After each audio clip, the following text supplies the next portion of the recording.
far as we know, it has not gotten onto a freeway, but it is extremely dangerous, not only for the passenger inside that car, but for people around this area as well. We saw them going up onto lawns. We're seeing, again, making these really scary moves in traffic, driving on the wrong side of the street often, and just refusing to pull over. And he is continuing now eastbound on Firestone. You see some damage there to the front of the car. That was caused when he crashed through a chain link fence. An indication of the desperation with which he has chosen to conduct himself during this chase. And also an indicator that he's going to do whatever he can to try to get away. He's certainly been doing it so far. He's been driving on the wrong side of the road. We're going to see what he does here to try to get this person to move out of the way, with police in close pursuit. We believe the agency directly behind him is Southgate PD. They're in their city and pretty much staying within a fairly close radius of the city of Southgate. Have you noticed, Mark, how quickly people have been getting out of the way? We've had so many pursuits recently. It seems like people just kind of have a sense for it now. If it's happening near them, they see a car coming up on them. Oh, my gosh, okay. There he's trying to get on the freeway. Making an erratic move there to get onto the freeway. And this is the first time we believe that this individual is getting on the freeway, but seems to be having a tough time doing it. Getting on the road to get on the southbound 710 freeway. Southbound 710 freeway at this time of day. I'm not too familiar with it at this time of day on a weekday, but you can bet, because it's an LA freeway, it's going to have a certain amount of traffic no matter where you are and what direction you're going, and that appears to be the case here. He's weaving in and out. There is some room for him to do so. You see him heading southbound on the 710 freeway now in Southgate. This, to our knowledge, as Michelle reported, is the first time we've seen him get on a freeway, so we don't know whether the CHP will get involved. We are sure they have been alerted already that this pursuit has now entered the freeway. That is their jurisdiction. That is their bailiwick. They know how to deal with things. They know how to close off ramps and on ramps in advance of a pursuit to keep traffic to a minimum. They know how to do those kind of round robin things to stop traffic to the rear of a pursuit to keep people from coming alongside of it. They're going to do whatever they can to keep people away from this guy as he continues to try to evade police. The original want, we do not know, but we know appears to be some sort of domestic violence situation involved here because of reports that the driver is hitting his female passenger while he's been driving and evading police. Driving now partly in that emergency lane, and in not too long, we'll have to make a choice whether to continue on the 710 or perhaps get on the 105 freeway as we continue to head south on the 710 freeway out of Southgate. And the first time that this has gotten onto the freeway just now, about a minute ago. We're now into the Lynwood area, so we're very close to the 105 freeway. We're not sure exactly how many people are in that car. We do know that there is at least one female passenger. We're not sure if there's anyone in the back seat as well. It's hard to see with those blacked out windows. It's a silver Honda Accord, and it does have some front end damage from an earlier run-in with a chain link fence that the driver just smashed into and continued going while it obscured his vision. Drove about a half a block with that, moving that fence about a half a block, and then went up onto some lawns, and it was pretty crazy, and some very close calls going through stop signs and red lights and close encounters with pedestrians. And now we are on the freeway, which does bring down the danger level a bit, but still very dangerous nonetheless. It's always dangerous, as we have seen so many times, of course, Michelle. It's always dangerous when these pursuits are happening. He is passing, I believe that might be the 91 freeway that he's passing under right now, or the 405. Oh, no, I think it's the 105 freeway he passed under. Anyway, he's now continuing southbound on the 710 through Lynwood. Now heading into, he's definitely staying in Los Angeles County. The varying agencies around here, the Sheriff's Department patrols Lynwood. If he continues, of course, on the 710 southbound, he's going to pass through Carson and into Long Beach. He'll be in Long Beach all the way till the freeway ends, of course, on that 710. Yeah, we're in Compton now, passing through there, and the traffic, as you see, is getting heavier. He's using the emergency lane to try to get around all that traffic. Yeah, that works for now, but we'll see how that may not work for very long. You never know, there could be a car in the way, but we shall see. Coming up now on the 91 freeway, and we anticipate that this will continue on the 710, just given the fact that I'm not sure. Well, actually, if you can get on the 405 or the 91 by staying in the far left of the freeway here, maybe you can. But for now, staying on the 710 southbound now in the Compton area, and the next major freeway will be the 405. Right, and there's a good tight shot of that driver who has a passenger, reportedly female, in the passenger side, of course, and he has been hitting her during this pursuit. Now you saw him making that pretty erratic move to get to the far right, and now he's really accelerating, trying to get past those trucks. You know, this area, too, the 710, heading to the port of Long Beach, you're going to have a lot of truck traffic, a lot of big rigs that are on that freeway. He's getting off now. This is Alondra.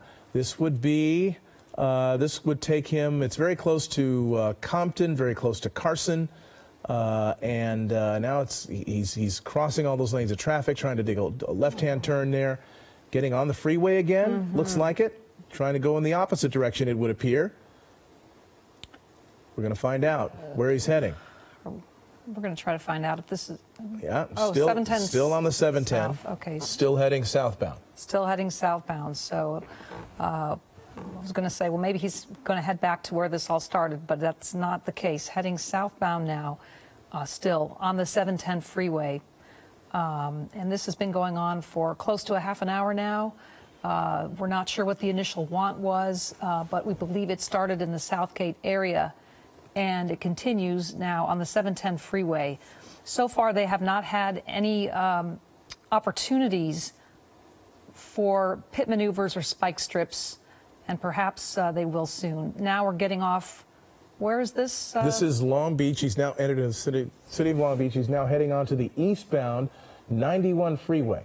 Okay. Which I think at this time of day is going to be pretty packed. I think it's going to be pretty heavy traffic that he is now heading into. Yeah, it looks like it. Look at the road to the right. He's going to be joining those drivers shortly. So he may have put himself into a bit of difficulty here. Of course, a determined driver is going to do what he can. We're going to see what he decides to do. There is an emergency lane. There are other options for him that are not in any way legal, but are physically possible. So he's, those sorts of options are available to somebody in this sort of desperation. We don't know what sparked the desperation. We don't know why this person is running from police. We don't know why police initially came in contact with him, but he is continuing to evade, continuing to take the 91 freeway now, eastbound, passing up a lot of traffic. You can see the traffic this time of day. It's rush hour, and the freeways are packed. There aren't too many options for you at this time of day to try to get into an area that is clear of traffic. And whether there is or not, the police can keep up with you. This is still, we believe, Southgate PD that is directly behind him. So even though he's been on the freeway for some time, varying freeways between the 710 and now the 91, the CHP is not, at this point, the lead agency. They have not transferred leadership of the pursuit to the Highway Patrol. They are continuing to maintain it in the hands of this pursuing local police agency, which we believe is Southgate. Looks like he's getting off here. This is the 91 freeway, getting off maybe at Cherry. Getting off at Cherry. Oh, so no, this is the North Long Beach area, Cherry Avenue. He's not getting off. Okay, He didn't get off. It's one of those off ramps where you can change your mind on, and he elected to do exactly that. Wow, look at this. Okay, back into this emergency lane, and we've seen this before, which is extremely dangerous. And we're getting word now that he is wanted for domestic violence, and the evidence against him is mounting, as we've heard reports that he was actually beating his passenger in the car while this pursuit was underway earlier. I'm not sure if that has continued on, but that was seen earlier by police. And we're not sure how this started, if there was a want out for him and they spotted the car or what. But we do know that the pursuit started in the Southgate area, and now it is in this area of Bellflower, Lakewood, on the 91 freeway. All right, looks like another off-ramp that it looked like he was going to take and decided not to.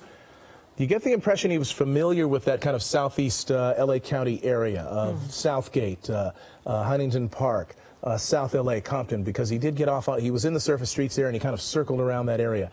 One wonders if he doesn't have that sort of familiarity here, and maybe that's why he's not taking the off-ramps, or hasn't thus far. It's like he's doing head fakes here. And now he is taking the off-ramp, Lakewood Boulevard, off the 91 freeway. We're going to see which direction he goes on Lakewood Boulevard. It's at the bottom of the off-ramp now. Absolutely stopped traffic. He's bulling his way, trying to... for these drivers to go to get out of the way right now. Wow. Yes, very scary. Looks like he may have hit that red car, that Mini Cooper. Hard to tell, but coming up on really thick traffic and putting a lot of drivers in peril right now. The police following very closely throughout this pursuit. We haven't seen it go into tracking mode. And that is probably because the passenger is in extreme danger, so they want to stay right up on it. They do not want to go into tracking mode knowing that that passenger could be in extreme danger. Absolutely, and they're going to do what they can. They have to rescue somebody. They're going to have to rescue somebody at the end of this pursuit. However this thing ends, this is involves a rescue of someone who is in dire straits. Our signal's breaking up. We apologize for that. He is heading northbound on Lakewood Boulevard from the 91 freeway. And this is a business district, not residential. You're going to see a lot of traffic signals, and that one was green, which is good. We're hoping, for the sake of everyone, that he doesn't run any more red lights, because every time he does, of course, the potential for catastrophic accidents is very high. Yeah, we've already seen him run down a fence and carry that fence with him for at least a half a block, and then go over some people's lawns. Lots of driving on the wrong side of the road, lots of going through red lights and stop signs. Really just complete disregard for the laws of the road. And continuing now on the surface streets, which, as we know, is very dangerous, much more so than being on the freeways, because you have the intersections that he's going through without slowing down or stopping. And of course, the whole pedestrian thing comes into play, where people are up on the sidewalks or crossing the street and could be hit by this individual. Yeah, and the thing about it is he's going fast enough where somebody could be appearing out of nowhere and there's just nothing he can do. He won't be able to stop. He won't be able to slow down. Might not even be able to swerve out of the way. Neither will they, when you're just minding your own business, not expecting something like this to come up on you, and then it suddenly does. Catastrophe can occur, and we've certainly seen that. We saw one last week where somebody in a minivan was broadsided, or an SUV was broadsided by a pursuit suspect. A woman was ended up being taken to the hospital in that case, and we're hoping that doesn't happen here. This is continuing now on in Lakewood, now going northbound. Okay, and very limited options as far as the police go, because it's on surface streets with traffic, so it's very hard to just suddenly put out a spike strip when the driver is making a lot of moves. It's hard to predict, track where this individual is heading. That is key for putting out a spike strip, is the ability to anticipate where this individual is going. But he's been making a lot of turns. And with all the other traffic on the road, it's really hard to bring this to a stop that way. Putting his arm out the window now, gesturing out the window, not sure what that was all about.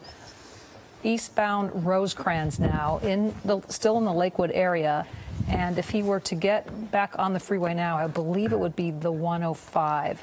But right now, it continues now on the surface streets as we approach the 6 o'clock hour.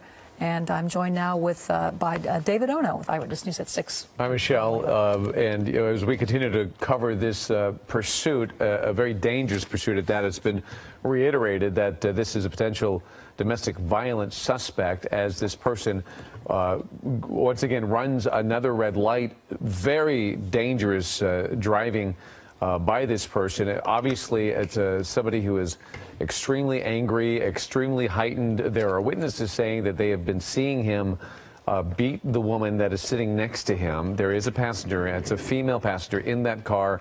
This potentially a domestic violence case right here.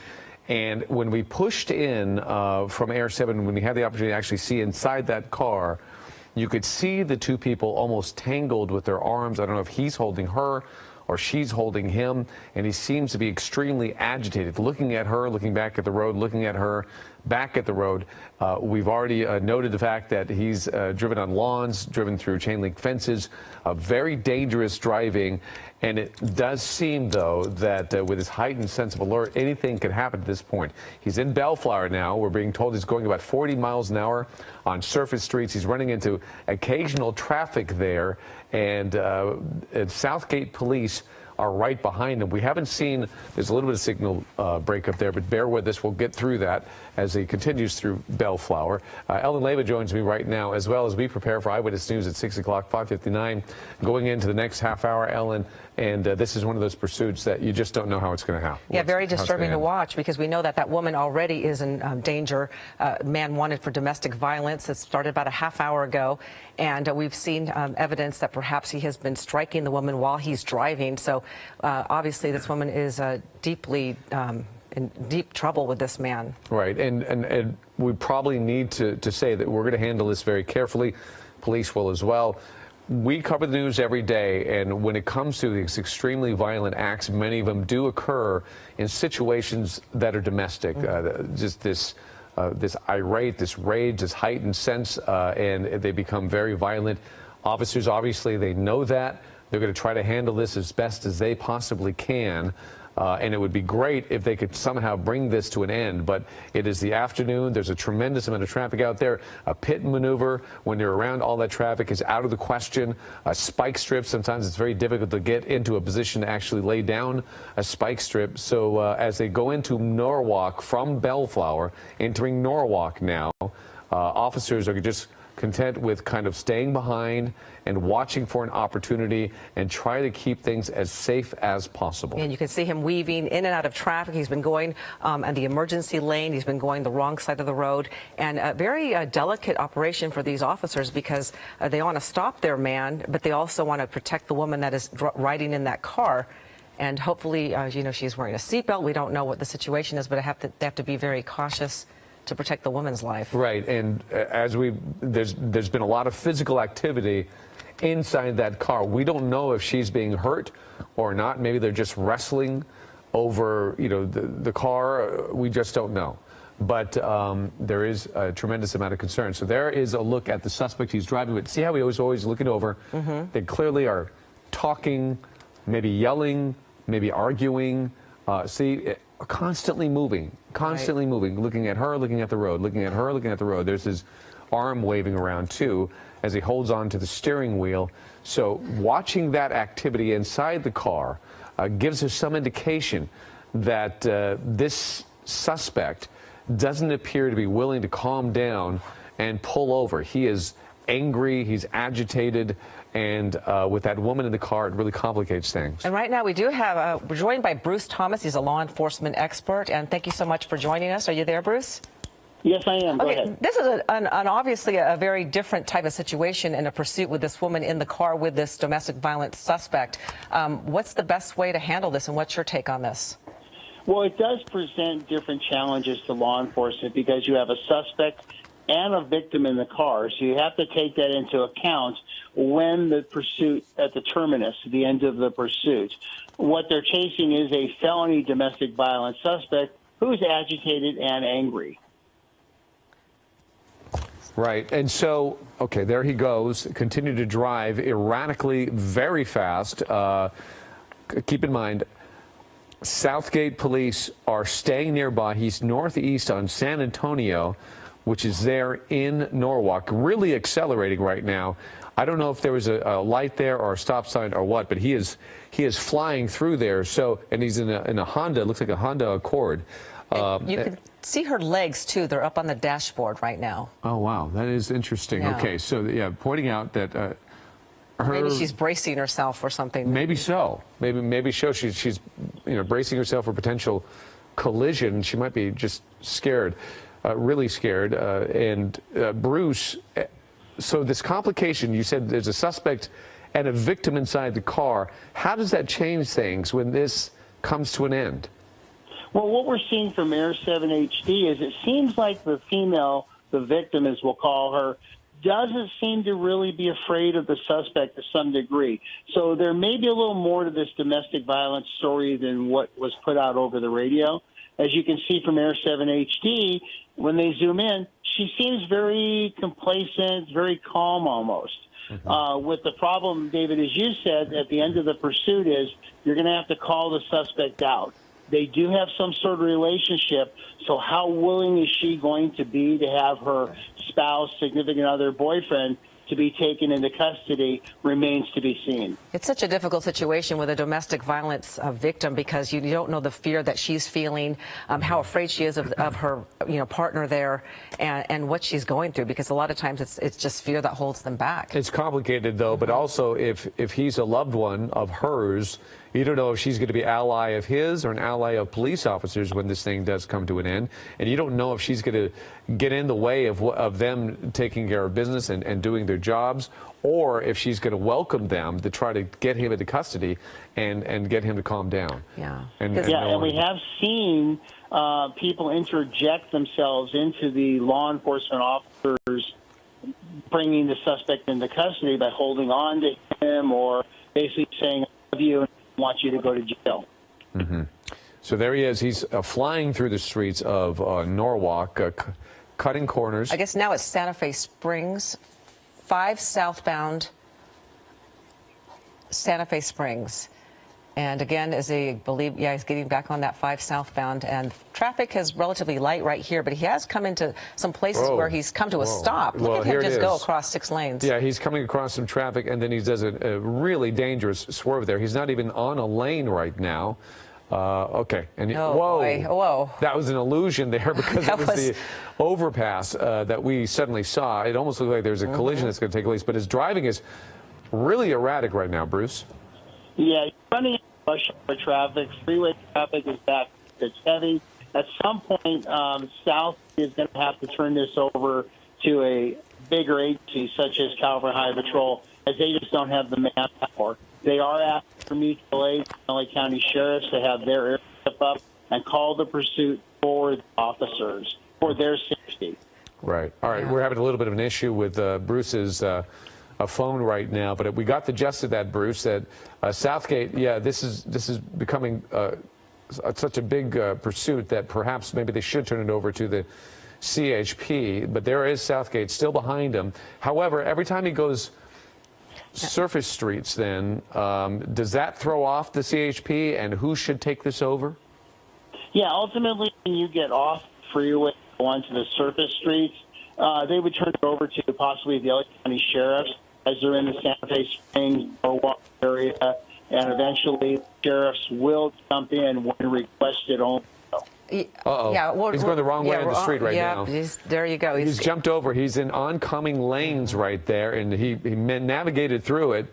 Boy, but that is extremely dangerous. In fact, there is a center island there that he jumped over, and he was completely separated and going into oncoming traffic. Extremely dangerous there. Right now he's on eastbound Alondra in Santa Fe Springs, and you can see he's got wide open roads right here, and that's probably good because we've seen him driving so close and weaving in and out of traffic and just disobeying all kinds of rules of the road. Bruce, is a pit maneuver out of the question at this time? The speeds are a little high for a pit maneuver, but this is the type of street you want to do it on. A nice wide open street. You've got a center median which protects the oncoming traffic. So ultimately, this is an ideal street to do it. However, the speeds are just a little high right now. Right. Maybe our desk can call him on another line so we get a better line. I'm sorry about the connection with Bruce Thomas's line there. Yeah. So can they do pit maneuvers when there are people in the passenger seat? Is that allowed? Oh, sure, of course. Yeah, you can do it with multiple people in the vehicle. Obviously, you're just endangering more people, including the officers. Here we go. He's on the wrong side of the road again, Bruce. He's swerved over. There's a center island there. He's completely into oncoming traffic right now.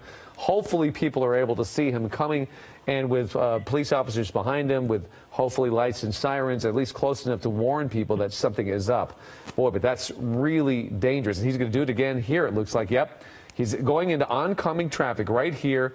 and just absolutely going against the law here. And look at that. Oh, and now he's in Buena Park, so he's moving along. Blatantly going against what the law on these streets. That woman must be just having to close her eyes. I mean, can you imagine driving in that car as a passenger? Yeah. I mean, there's no reaction time when you have oncoming traffic, and then they're not expecting somebody to be coming at them head on, and we've seen so many accidents that way, usually with somebody driving under the influence, or they're not aware that they're on the wrong side of the street. This guy is aware, and he's doing it anyway. Yeah, and there he goes again, doing it once again, going into the median, and then hopefully he won't cross over. Yes, he's crossing over. Yep, he is completely into oncoming traffic. Bruce, what do you do in a situation like this? You know, at this point, the pursuit becomes so dangerous, the speed, the action of going up oncoming traffic, that unless South really feels it's a necessary pursuit, they would possibly go into surveillance mode to de-escalate the situation. At this point, it's just getting very dangerous. Right. A very desperate man. This is going on for like 35 minutes now.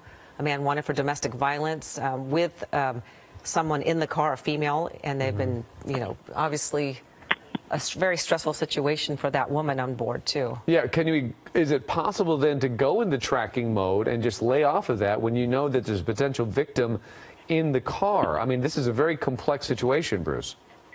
Yes, it is. I mean, normally you don't have a victim and the suspect in the same vehicle. So what they're formulating is a plan to end this pursuit and take the suspect into custody, but also protect the victim's safety, too. So it just adds another complexity and further has the officers thinking about Plan B and Plan C. Yeah, it's amazing how many different types of pursuits we've encountered through the years. But Michelle Tuzzi raised a good point. People are getting used to pursuits now in L.A., and they kind of can see it coming, or they hear the sirens.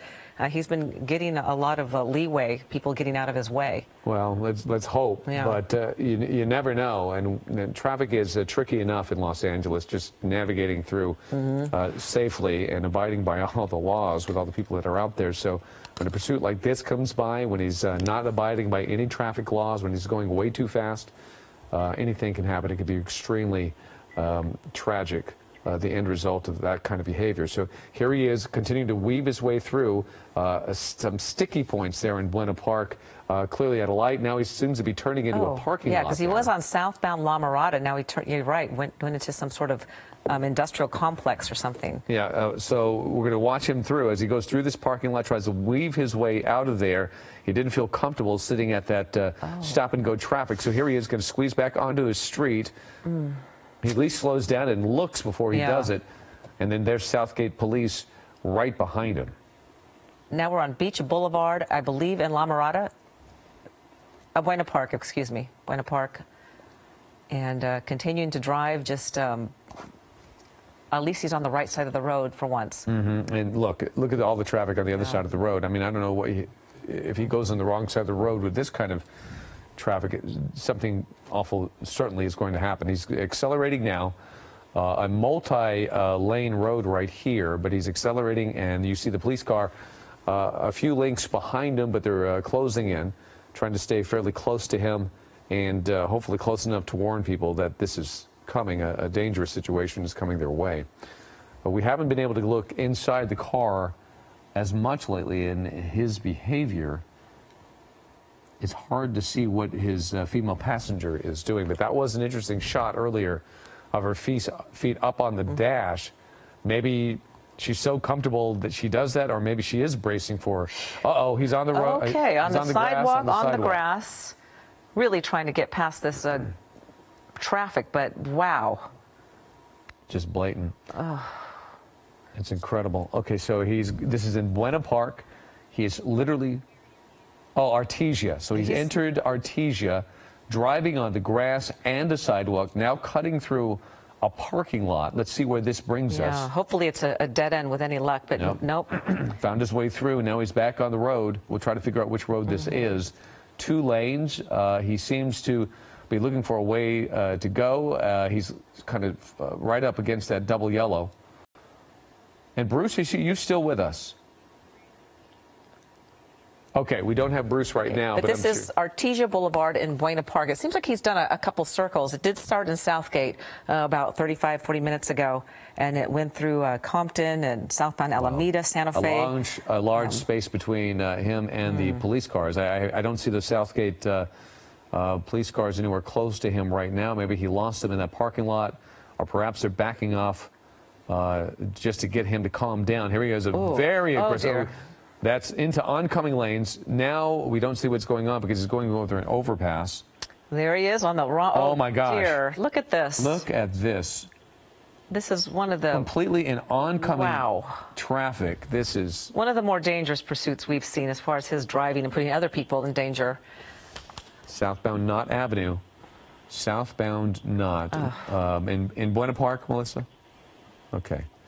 Southbound Knott Avenue in Buena Park. Boy, that is we do have Bruce Thomas back. And Bruce, back? so you've been watching this. Oh, boy. Yeah. You know, at some point, the watch commander and even the field supervisor involved in this pursuit are going to take into account the suspect's actions and say, you know what, this guy is endangering way too many lives. So you know what, let's back off. Let's go into a surveillance mode. The helicopter will track him, and we'll actually take him when he ends and slows down or crashes, unfortunately, and then we'll end this in a safe manner. Oh, gosh. Now you can see that woman's legs in the passenger seat. Looked like she was sort of shaking a bit, but... Yeah, I wonder if you're right, Ellen, if she is just bracing for impact because of his really erratic behavior, extremely dangerous driving. I'm sorry, Melissa's our producer. What did you say, Melissa? Did you give us a locator? And then we got we had a little problem with our but we're still in Buena Park on the eastbound. I believe you said 91, and we're struggling to get that signal back. But what a dangerous pursuit! We've seen this guy going through all kinds of surface streets on the wrong side of the road with that woman in the car seat. Bear with us. We're going to get that signal back, but extremely dangerous driving that we have been watching. I think we got that signal coming up right here, so we fixed it. So we're going to pop that up for you right now. Let's get our bearings here. There he is. He's about to take a right there at 9th and Beach in Buena Park. He is in that bluish Honda Accord. Okay, there's maybe you can see the passenger. You see that passenger on the right-hand side? Those are her legs that seem to be up and braced against the dash. And he is obviously driving right now. And in the past, we've seen them tangled up, him yelling at her. Okay, so he is behind. There he is. He's in the middle lane right there. That's the vehicle. You don't see a police car behind him because it looks like that they have pulled off trying to get him to calm down. His driving has been so incredibly dangerous that they might be just tracking him via a helicopter and trying to keep up with him. Dave Coons joins us right now. Dave's a car specialist. And Dave, what are your thoughts on this Honda that he's in? Well, unfortunately for police, these are very reliable cars. That's an older model Honda Accord, and as people who own them will tell you, they tend to go forever. The key question is how much fuel is on board, as we always ask in these pursuits. But a pretty durable car. We saw him hopping curbs. He's been hitting things. It's still going. I don't see any tire damage. I don't know if they've done a spike strip. I wasn't watching the whole. We don't. I don't think there is any car. Did a sudden U-turn there? Look, there's 1, 2, 3, 4 police units behind him now. They're on Western in Buena Park. The police officers, the Southgate police, they are behind him again. So they've re-engaged this pursuit. There is a great shot of his passenger with her legs braced up against the dash. And we don't know if he has been violent to her inside that car, but this is a domestic violence suspect in this pursuit. And Dave, back to you. It does seem this car, granted, Hondas aren't known for their speed and their power, but this car can accelerate. Well, you'd be surprised. That generation of Honda, if I can tell the current generation, you could get it with a V6 engine. They were actually pretty powerful. Also, where he is, surface streets, that car is very maneuverable. Does a lot of tight turning radius if you need it. I know they were on the freeway earlier, but it's an environment where this car, if the guy knows what he's doing and has driving skills, it can actually do pretty well. Front-wheel drive, if he takes corners too sharp, it can do what's known as understeer and kind of overshoot the turn a little bit. But it looks like he's under control and he's not going that fast. But so far, it looks like the car is holding up pretty well. Right now, he's going on southbound Beach Boulevard, and let's see what he does after this there he is. overpass through. There he is. You know, he has stopped at traffic a couple times, and that woman could have theoretically jumped out. So it makes you wonder, like, what's going on in her mind as well. I mean, but maybe not. I mean, it might be. He might be holding her, or maybe it's just not enough time for her to get out of the car. Yeah. But Bruce Thomas is with us as well, and he is watching this behavior. Bruce, what are your thoughts? Well, you know, not only do you have a domestic violence case, whether it's a felony or a suspect, and I believe they're chasing a felony, but you possibly are adding kidnapping or false imprisonment charges too. So another higher grade felony. So that's why the pursuit's going to continue. It does look like he's calmed down a little bit, maybe, not as agitated, but ultimately, if he stays in the same area, I would think that the mutual aid agencies would possibly look for a spike strip or maybe deploy a pit maneuver. Right. So he's still in Buena Park, Bruce. So, yeah, that's a good sign. If he stays in Buena Park, maybe they can somehow anticipate where he's going to go and have somebody prepared to do a spike strip. There he is. He's apparently right near Knott's Berry Farm right now. Oh, okay. Knott's Berry Farm, okay. But he was driving on the wrong side of the road again, but now he's back to his side. So far, we don't believe he's hit any vehicles. We have seen him go up on the sidewalk, go through a chain link fence, go through yards, grass, and definitely what's most disturbing, he's been going on the absolute wrong side of the road into oncoming traffic. Okay, Dave. Just taking a look at the rear of this car now, I see a single exhaust pipe, which tells me it's not the V6 Accord. Kind of a trivial matter because it can still do the kind of speeds it needs to do, but it's not the hotter version, if you will, of that Accord, because that would have two tailpipes on it if it's a V6. Four-cylinder. Yeah, so this is the four-cylinder, probably an automatic transmission, and if it's been well maintained, it probably has the ability to keep going and going and going, and again, as we said earlier, depends on the fuel capacity. Yeah, and I'm not the kind of commercial Honda would appreciate, but, you know, it does speak to those, those cars are so reliable. But as cars go, go ahead, Bruce. I was going to say, it seems like the police or the chasing agency, whether it be Buena Park now or still Southgate, has backed off greatly from the suspect. At least the shots from Air 7 HD are showing that. So maybe they're realizing, you know what, let's not put as much pressure on the guy. Let's let him decompress a little bit. So they just keep an eye on him, kind of track him, figure out where he is. Yeah, and you've got mutual aid from the LA County Sheriff, so they've got their airship up who's tracking this guy also and calling out the streets he's on. So at this point, there's really not needed to get right up on top of him and kind of pressure him and, you know, and pressure the suspect who's already under a lot of pressure. Right. Public safety is the number one here, and you don't want him to get so hyped up that he hurts or kills innocent victims in this situation. There he is in oncoming lanes. Again, it's tough to see, but he's behind that tree. There he is, sneaking through the light. And so they've backed off, but they will track him via the air. Of course, Bruce, it's a tough decision for law enforcement to make, because if that is, in fact, a victim with him in that car, she's in danger, and it puts them out of position to make a quick move on him if he does stop or something violent happens. Yes, it does. You're 100% right on that but as you said earlier, the most important thing in a pursuit is public safety. And even the safety of the suspect is important to law enforcement, because the last thing we want to do is have him crash into innocent people and hurt or kill somebody. Right, as he's headed to a large intersection, kind of just barreling through. Another going against another light, running a red light there, but luckily he hasn't hit anybody yet. So we continue to watch as he is dealing with rush hour traffic, 6:22 in the evening in Buena Park. Oh, Anaheim.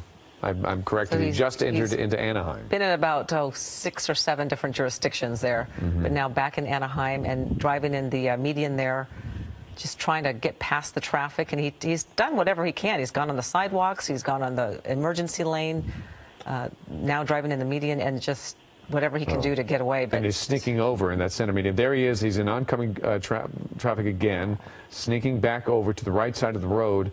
As Dave Coons mentioned, we don't know how much gasoline he has in that car right now. He's really been accelerating, which is going to consume a lot of gas. Well, the other thing he's got to be concerned about, if he's going to make these real wild moves, like, earlier he jumped up on that curb. If he starts hitting curbs with a front-wheel drive car, you have everything kind of buried in the front of the car. So you have the half shaft, you have all these what are called CV joints, and you can really damage the drive system of the car as opposed to a rear-wheel drive car. So that is a concern. If he hits the wrong curb the wrong way, he could instantly be disabled, which would do law enforcement a big favor, of course. Certainly would. Watch closely, though, because he is sneaking over that center divider, that double yellow line, every now and then, coming very close to oncoming traffic. There he is again. He's completely on the wrong side of the road yet again. Cross that double yellow. Now he's going to try to hopefully sneak back in. But, yep. Ooh, we've seen some really close calls, just like the one we just saw right there. Yeah, so then he's back.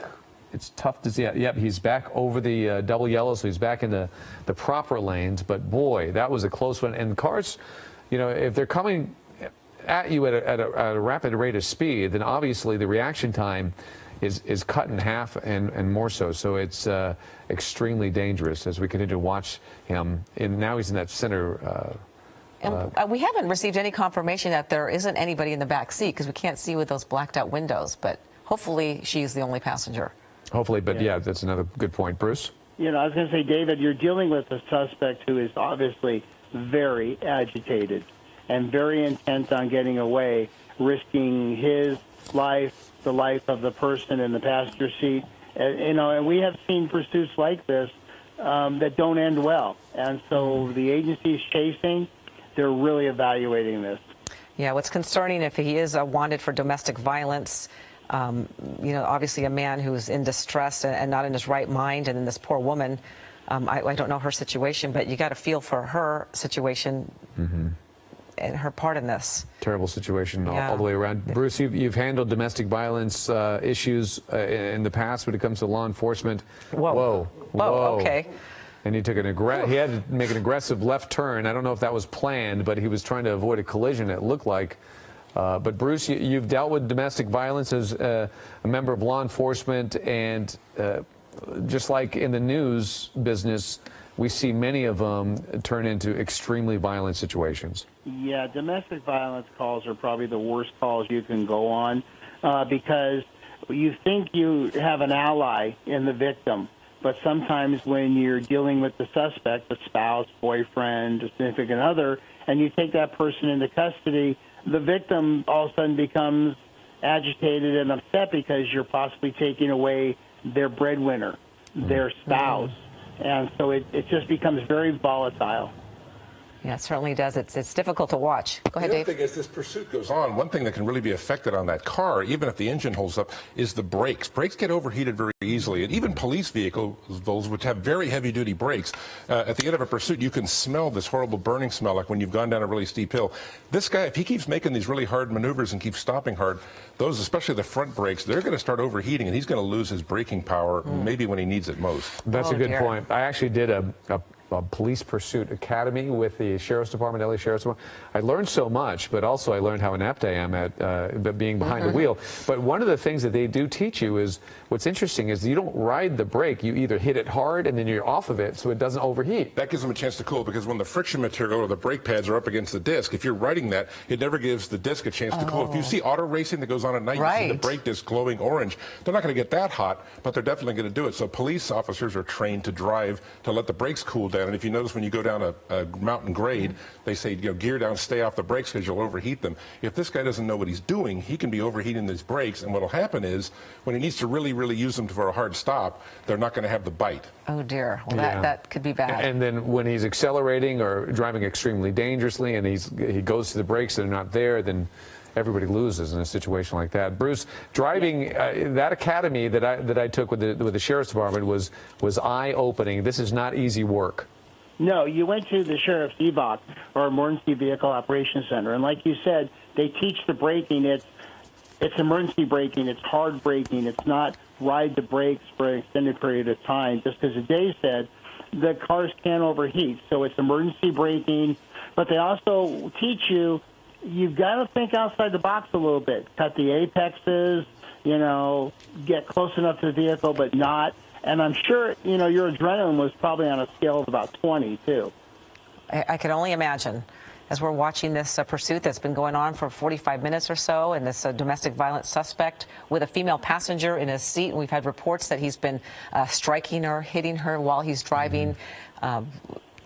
By the way, we have about a minute left in this newscast. There he goes on the wrong side. Yeah, but we will continue to stream this on the web, abc7.com, and on our ABC7 Los Angeles app. We'll stay with this pursuit. Obviously, it's a very dangerous pursuit. And, of course, we'll be back at 7 o'clock on KDOC TV. If it's still going, we'll be on it, and we'll bring you the very latest. But we would just want to let you know that we will continue to cover this pursuit. Even if we jump off the air, we'll be on digitally and continue to watch what happens here as they go through Garden Grove. And this suspect doesn't appear to want to give up just yet. So here we go. I'm trying to figure out what exactly. Can we tell us what road it? Yeah, what road are we he on right now? Bruce, by the way, yeah.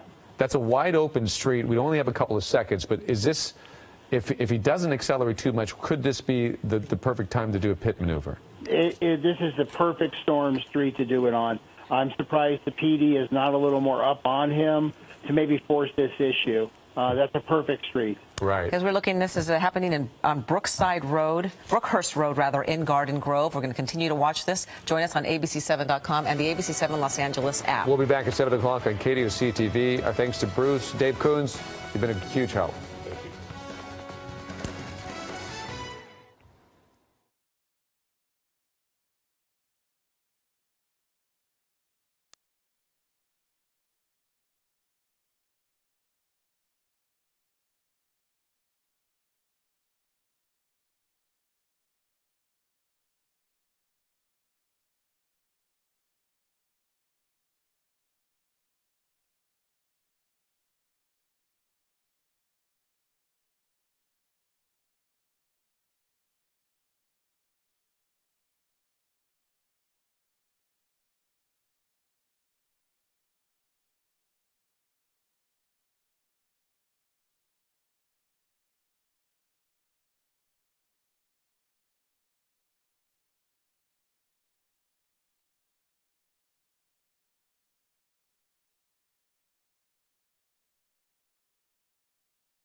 Air 7 HD. We are in Los Alamitos on the 22 freeway.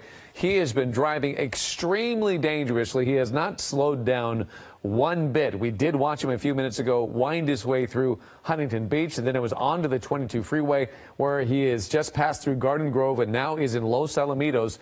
Let's show you some of the highlights of this pursuit. Take a look on the right-hand side of your screen. That is video from just a few minutes ago. You can see him blatantly going into oncoming traffic. He's been doing that dozens of times throughout this pursuit. Extremely dangerous behavior. A lot of cars we've seen swerving out of the way, and then he moves back over to the right lane. Okay, real quickly on the left-hand side, that's a live picture. He is exiting Seal Beach Boulevard. Seal Beach Boulevard, he is exiting right now. Well, it looks like he was. Maybe he's moving back to the freeway. Look at that on the right.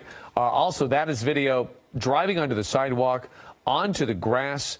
Blatant disregard for pedestrians who might be on that sidewalk or in this community as he drives quite a ways on that and eventually into a parking lot where he wound his way back onto the street. So we've been watching him with that kind of behavior, extremely dangerous behavior. And keep in mind, earlier in this pursuit, he was literally wrestling with his victim who was inside the car. She is in the passenger seat right next to him, watching her as she has her legs up. And then here he is. Look how fast he is moving. He is even swerving. He swerves into oncoming traffic yet again, almost loses the back end of his vehicle, which is a Honda sedan, an Accord, a 4-cylinder is what we believe. It's a front-wheel drive car, and we don't know obviously how much gas he has, but it's a vehicle that can go for a very long time. And this pursuit is going into about an hour and a half right now. Again, on the left-hand side, that's a live picture. On the right-hand side, that is video of some of his more dangerous behavior during this pursuit. Southgate PD has been in pursuit of him through most of this. As we go back to this live picture of him on the 22 freeway, always moving to the right-hand lane, almost faking like he's going to get off, and then he pulls back onto the freeway. We're watching him closely here. So let's see what he does. Yep, he does it again where it looked like he was going to exit, and then he moves over. Keep in mind, again, the domestic violence victim is sitting in the vehicle right next to him. I believe we have another video. I'm not sure if we're prepared to show it to you. Yes, it is. Look closely now. That is the victim. You can see her legs propped up on the dash. And watch closely. Look at her hands. She's holding her cell phone. It looks like she's actually texting during this pursuit. It did appear that there was some sort of wrestling, punching, something was going on in the early parts of this pursuit. Now, at least we could see her. She's moving. She's looking at her phone. Her legs are up. We don't know if that's because she's bracing for potential impact or not, but that was video that was taken just a few minutes ago, just before we hit this newscast at 7 o'clock. More video there on the right-hand side. On the left-hand side, he continues to roll down the 22 freeway. This time he is exiting the 22 freeway. We'll try to get you where he's exiting in just a second. But first, I want to bring in Bruce Thomas. 605 North Transition. Okay, so that's, if you're familiar with that area of Orange County, 605 North Transition. So about to hop onto the 605 from the 22 freeway. Bruce Thomas, our law enforcement expert, has been on the phone with us watching this pursuit. And Bruce, it's still going. Yeah, it's still going, and what you've seen is the handoff from the local police to the California Highway Patrol as it's moved to the freeway. The CHP has a lot more assets and resources to continue this pursuit for at least the duration of this. Okay, so you were saying during the 6 o'clock hour that would probably be a good move to get more resources on this pursuit because it is so dangerous. So this longest time we saw Southgate in pursuit throughout many communities, both on and off the freeway, but finally they've relinquished. CHP is now in pursuit. Does that change how this pursuit goes? It does to a degree. The other thing which we haven't talked about was the drain on the local police department's resources. Southgate has a finite number of cars out, and they're outside their area. So obviously that hurts them. But the fact that he's on a freeway now, it's a more controlled environment. He doesn't seem to be driving as erratic as he was on the city streets to get away. Speeds can be increased or decreased, but the safety of everybody involved is a lot better on the freeway. Right, that's a good point. So the freeway does seem to be wide open right now, so less potential people that he could run into. We understand that he is now getting into Long Beach, so he's on the 605 freeway going north. hitting Long Beach right now. So Long Beach, as CHP is in pursuit. And yes, Bruce, I did notice his behavior was not as erratic. It does seem like he's settling down a bit. Granted, not giving up by any means, still going at a high rate of speed, as you could tell, as he flies by these other vehicles. But the good thing is he's on the freeway. He's not in those very tight, confining surface streets right now where some danger could pop out of nowhere. He's on the freeway where people can actually see him, and they could see the police or the CHP vehicles right behind him, sirens and lights on, and that gives people some warning. Yeah, it does. When you went to EVOC, one of the things they talked about is the lights and sirens running code 3 or a pursuit. People don't hear the siren, but they'll see the lights. And on the freeway, it's a very controlled environment, so that does increase the safety of the motorists. So that folks won't be surprised and hopefully get out of the way. He did seem to get very tense earlier when he would find himself into traffic. He got very nervous at lights that were stacked up, feeling the need to get out of there. That's when it gets a little bit tricky. Here on the 605, wide open right now, as he seems to not really know where he's going because, Bruce, he's been through many different communities. And from what I understand, Long Beach, he's leaving Long Beach. He's getting, Lakewood now. He's approaching Lakewood on the 605 northbound. Yeah, it almost appears he's headed back to the Southgate area to some degree. Yeah, perhaps so, which we often see when it comes to these suspects. You know, there's a lot of concern about that victim in his vehicle. So for our new viewers there that are joining us here on KDOC TV at 7 o'clock, we have been watching this since the 5 o'clock hour of Eyewitness News. And in the early parts of this pursuit, it was extremely dangerous. His driving was erratic, but also he was heightened. He was clearly very angry. He was turning and yelling at the woman next to him. And often, some of the reports say that they actually saw him beating her in that seat. Now, we showed you that video. We were concerned about her consciousness. She clearly is conscious. She's got her feet propped up on the dash. She's got her phone in her hand. She looks like she is texting. So she is physically present right now. And there's that video again. So you see her legs are up. But if you notice, if you look closely, you can see her phone sticking out. She's holding it with both her hands, and it appears she's texting. So she at least is conscious and in that car, and they're not wrestling right now. There he is waving. I'm not sure what he's waving at, but we were very concerned about her safety, Bruce. But nevertheless, her mere presence in that car when this thing does come to an end complicates things. Yes, it does. But like you've just said, everything seems to be a little calmer in the vehicle. Maybe she's texting relatives or people to say, look, we want to end this. He wants to give up. He realizes he made a mistake. How do we do this?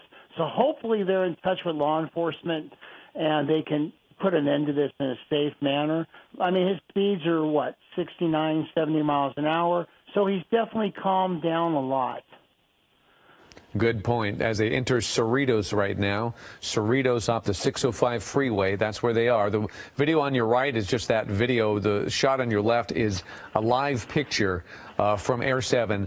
And Bruce, you've seen a lot of these pursuits. Often that might be the evolution of these pursuits. They start extremely angry, then they start to settle down, then they start thinking about negotiating their way out of it and bringing this thing to a peaceful conclusion. Perhaps, if you're a betting man, maybe that's the direction we're headed. Yeah, most of the violence calls, when you go to those or they start off, especially when Southgate rolled to this, there was probably a lot of emotion, a lot of anxiety by the suspect. She's trying to maybe calm him down. They get in the car. He's still agitated. He may be hitting her in the car like we saw. And at this point now he realizes, okay, I've calmed down. I am going to go to jail. Let's negotiate this. But the biggest issue is going to be at the end of the pursuit, how much she is not going to get involved in them taking him into custody. Right. We had been talking about that during the 6 o'clock hour. That's a very complex part of being a law enforcement officer, wondering in these domestic violence situations, the victim obviously needs their help, but sometimes things turn quickly when you start taking her loved one into custody and they suddenly turn on you. And that potentially could happen here. Yeah, David, as you know, this could be the breadwinner. And now he's not going to be the breadwinner right now. And so maybe there's kids involved. So it becomes a very complex issue. Right. Okay, so I understand they're going about 70 miles an hour. They're in Norwalk right now on the 605 freeway in Norwalk as this pursuit continues to roll down. But luckily, we haven't seen a really dangerous maneuver in a few minutes now. And earlier, we have to tell you, it looked extremely bleak as he continued to insist on driving on the wrong side of the road with oncoming traffic, fly through red lights, and by fly through them, it was awfully close in a couple of situations. One, he almost lost his back end. He was moving so quickly and changing lanes so quickly. A lot of people have swerved out of the way. He did hit a fence. He dragged that fence. A bike rider had to jump out of the way from getting hit. But from what we understand, we at least have not seen him hit any vehicles that he's come very close to. At least we haven't seen that yet. So as he stays on this freeway, he seems to be moving his way over to the right-hand side, and CHP is right on him. It's a waiting game for them, isn't it, Bruce? Yeah, at this point, CHP is just going to, they're just going to follow. They're going to stay in the Code 3 pursuit mode because you do have a felony suspect. But it's just kind of wait and see. As they get through different areas of the CHP, they'll hand it off to the next station, so to speak, and they're just going to follow at this point. All right, we are talking to Bruce Thomas on the phone, our law enforcement expert, as we continue to watch this domestic violence suspect in pursuit. He just transitioned to the 105 freeway. Stay with us. We're going to stay on top of this. We'll be right back.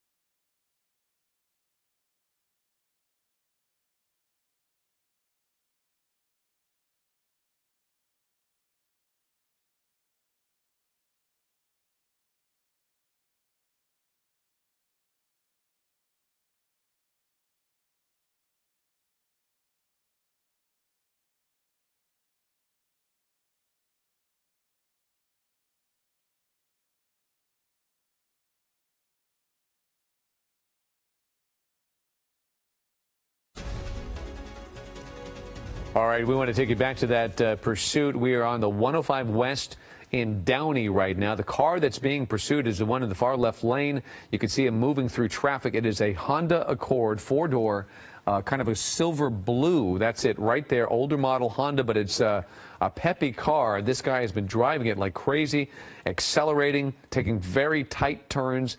From Dave Coons, he tells us that it is an older model with a four-cylinder, but don't let that fool you. It's a very good car and has a durability, and it can go for a very long time. And we have been watching this pursuit for getting close to 2 hours now. Again, on the 105 freeway, westbound, going through Downey. Inside that vehicle, not only the suspect, who is a domestic violence, a felony suspect, but also his victim, a woman who's sitting in the passenger seat right next to him, and the CHP is right behind. Most of this pursuit, during most of it, was Southgate, so they followed him from freeway to community in different communities, but the CHP took it over, and now they're staying close behind him, watching his movement.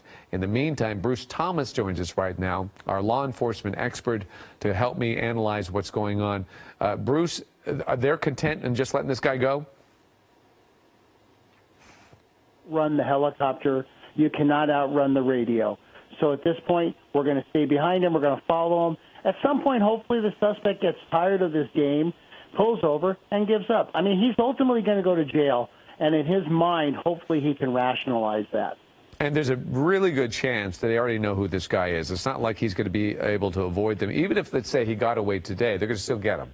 Yeah, I mean, they've run the license plate. They've got information, what they call 1028, 1029 on the vehicle, which is the registered owner, the vehicle, wants, warrants. They know who this guy is. He's not going anywhere. If he gets away tonight, you know what? They'll get him tomorrow at that point. The other thing, too, is the officers are now in a much calmer mode because CHP practices the freeway pursuits. So their stress level's down also. They're just kind of sitting back, following them. Right, and then the freeway, as you could see, it's pretty wide open, which is fantastic and also very rare, but he is just kind of going on down the freeway. He's so far not endangering anybody at this point. He is going relatively fast, but not horribly, and he's not making erratic movement going from lane to lane and trying to do a quick lane change or get off. So that's all good because, as we pointed out at 6 o'clock, public safety is of the utmost concern, and keeping this guy from hurting himself or anybody else is the ultimate for law enforcement. Yeah, that's a big part of this whole thing. The last thing an officer wants to do is hurt somebody as an innocent third party. And in this case, he's on the freeway. He's not really endangering anybody, so CHP is going to sit back and just follow him. Okay, so we are in Paramount right now. Paramount, most of this has been going on in Orange County, but he headed north. Now he's on the 105 westbound right now in Paramount. And we don't know if he knows where he's going because he's been going all over the place. But luckily, he's staying off the surface streets, at least as of now. And often, when we see somebody on the freeway, at least it puts them in a position where they're not making so many erratic turns and maneuvers to where maybe they can start thinking and even talking to somebody about getting out of this situation. Right, David, as you talked about and we saw in the earlier news broadcast, his driving was so dangerous and so erratic on the wrong side of the road at high rates of speed, sudden lane changes. On the freeway, you don't have that, so that makes the de-escalation factor of this pursuit greatly enhanced. Okay, so now we are running into traffic, and you're starting to see a little bit of nervousness inside of this driver and his behavior. So he maneuvered all the way to the right-hand side. He is driving on the shoulder of the road. This is, again, the 105 westbound. I believe he's still in Lynwood, but I'll get you an update on that in just a second. CHP right behind him there as he tries to find his way through traffic. And we've noticed his behavior before when it comes to traffic. He seems to get very nervous about that, especially when he's sitting at a red light. He doesn't seem to have the patience to sit there. He's trying to always squeeze his way through instead of waiting for the traffic to go through. Quite often, Bruce, this is an interesting point. Will law enforcement try to make a move at a red light? Ideally, that is a great place to do it. You have to have the number of vehicles there. You have to be able to box them in. And then you become an officer safety issue, crossfires, that kind of thing. So ideally, it's a good location to do it. But ultimately, that would be done with a Bearcat or an armored vehicle to block him in. Okay. So it's a tricky situation, one of many that law enforcement has to deal with when you deal with situations where you're around a lot of other people, a lot of civilians, especially at dead stop traffic where they can't go anywhere either, and they can't get out of harm's way if the violence breaks out. We had a pursuit a couple weeks ago where they had to rescue the people in the vehicles that were trapped, and so that becomes another major factor, another concern for the officers. Okay, you see the driver's erratic behavior. His window, he rolled the window down. He was waving out and yelling something out of his window. We don't know at whom. We don't know if it's people around him. Perhaps that's a helicopter. Maybe it's just at our helicopter. We don't know. But that's some of the erratic behavior that we have seen in him. He was highly irate earlier where he was yelling at the woman who was sitting next to him. You haven't been able to see her in this pursuit because of the angle that we've been dealing with. But she is there. And at least they're not grappling like they were earlier, which was really scary. And we didn't know if she was truly in danger or not. So what we understand now, Long Beach Boulevard, he's just exited Long Beach Boulevard. If you're familiar with this area, just off the 105 westbound. So let's see what happens here. This is when it can get tricky, when he's hitting surface streets. And he takes this exit, and he's immediately upon some traffic. Let's see what he does. Yep, he tries to squeeze his way through, Bruce, so he still gets very nervous here. Yeah, and what you're seeing, David, is Highway Patrol has been in contact with LA County Sheriff's Century Station in this area to let them know, hey, the pursuit's coming your way. And obviously what the sheriffs will do are kind of flood that area with units and monitor it from afar, so when this pursuit does end or he does foot bail, they're in the area to pursue him. Okay, excuse my ignorance, but who is that behind him right now? Was that a sheriff's? Is that sheriff's behind him now, or is that still CHP? It looked like CHP is right behind him again. Looks like they just transitioned. In that area, CHP patrols the unincorporated county areas. Okay, so he's going to pull into a parking lot here. Brace yourself. There is a pedestrian there on the sidewalk, probably has no idea what's going on here. Now he's noticing police cars. He's going to wind his way through this parking lot. He's done that a number of times during this pursuit. Okay, he's on Imperial Highway. I'm sorry, again, this Lynwood, Michelle. Michelle's my producer in the booth. Yeah, he's in the Lynwood northbound area, the unincorporated Firestone area. Okay. Okay, so if anybody's aware of that, you know, we see it often, the Firestone Mall. So the Firestone area is where he is. He's in Lynwood, northbound. Did you say Long Beach, Michelle? Long Beach Boulevard in Lynwood. Long Beach Boulevard and in... he's close to Southgate, too, where this whole thing started, so he might be working his way back home. Yeah, so that might be, and we see it almost like clockwork when it comes to these pursuits. Suspects aren't comfortable in an environment that they aren't familiar with, so they inevitably find their way back home, and that's where this pursuit began, in Southgate. So I'm not sure if we know the specifics on why it began, but we do know domestic violence was part of it, and his behavior inside the car with his victim was very alarming, and that was the early part of this pursuit. But it began in Southgate. David, I'm sorry to interrupt, but another factor in this is he might be working his way back to the original start of this at the residence or apartment.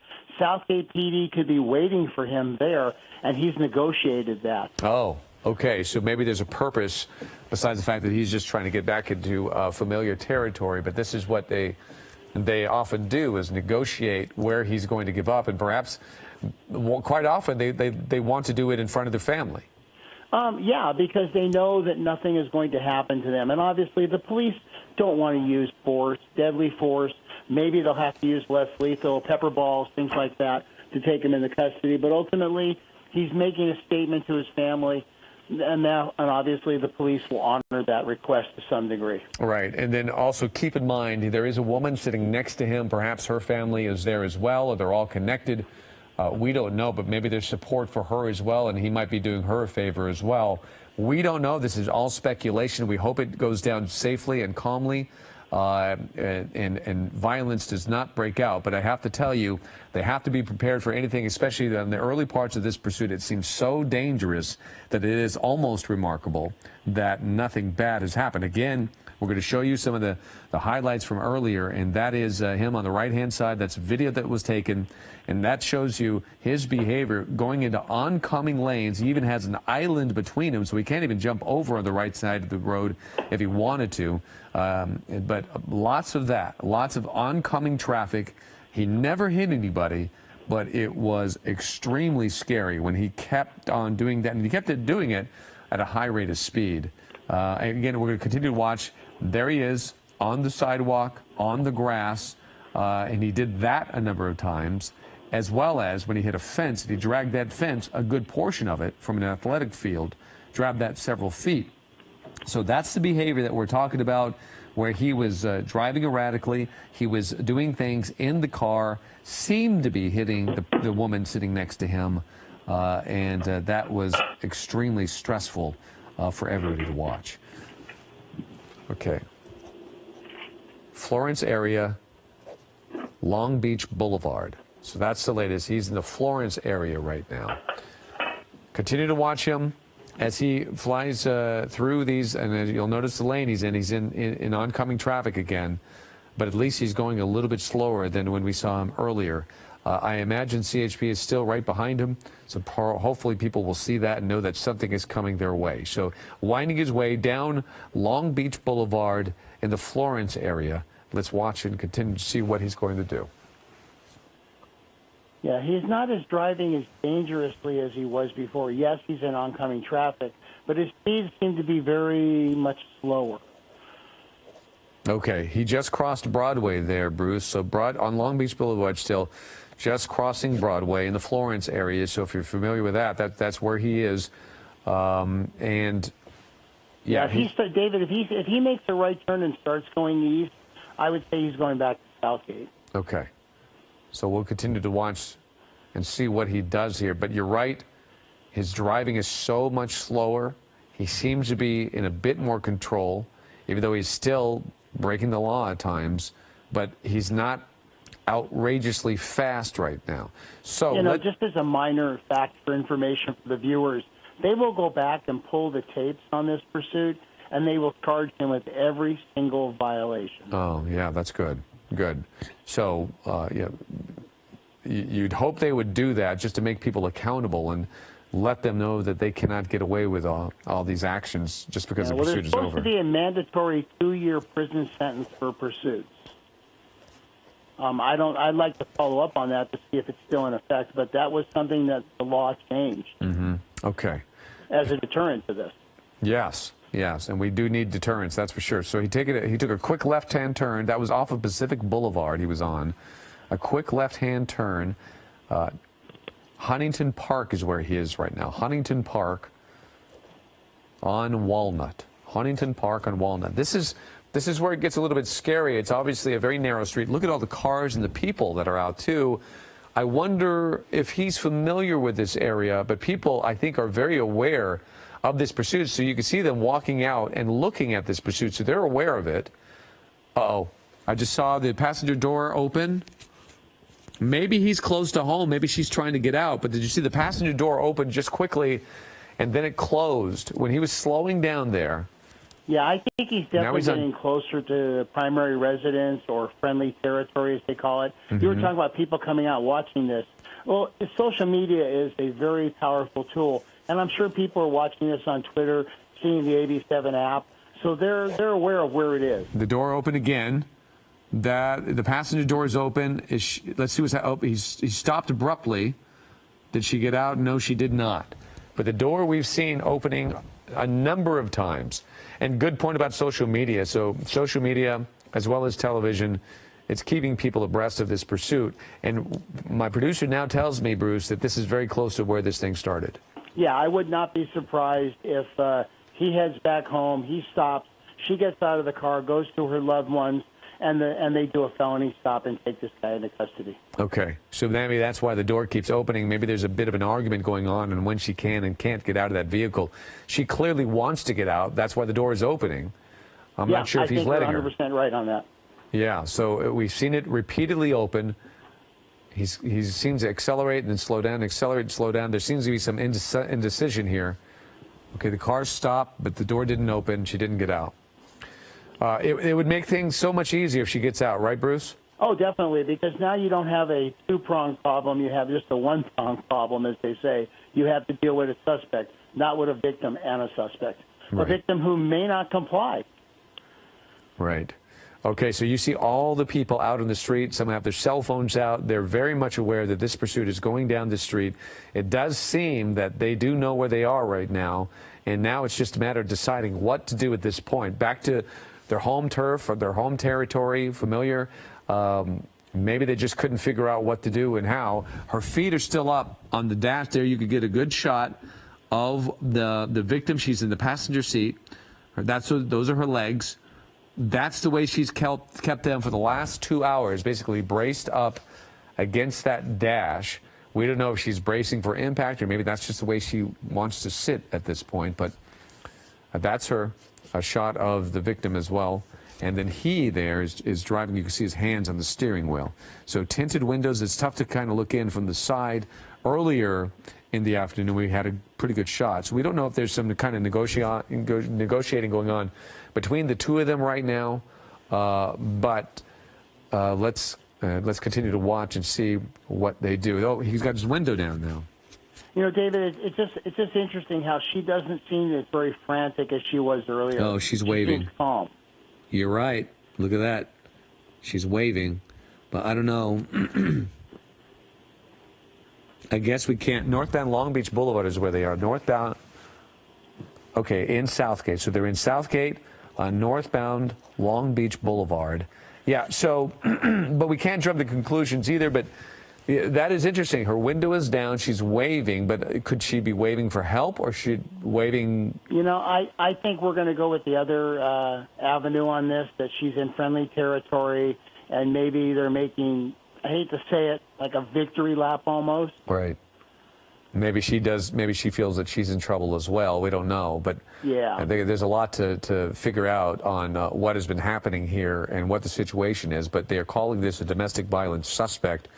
And the assumption is the victim is with him in that vehicle. But you've been seeing, just as well as we have, some of the bizarre behavior of these two. Both the windows are now down, so they seem to be willing to greet the people that are on the streets. Perhaps it's a kind of a Pacific Boulevard is Michelle, is that correct? They're on Pacific?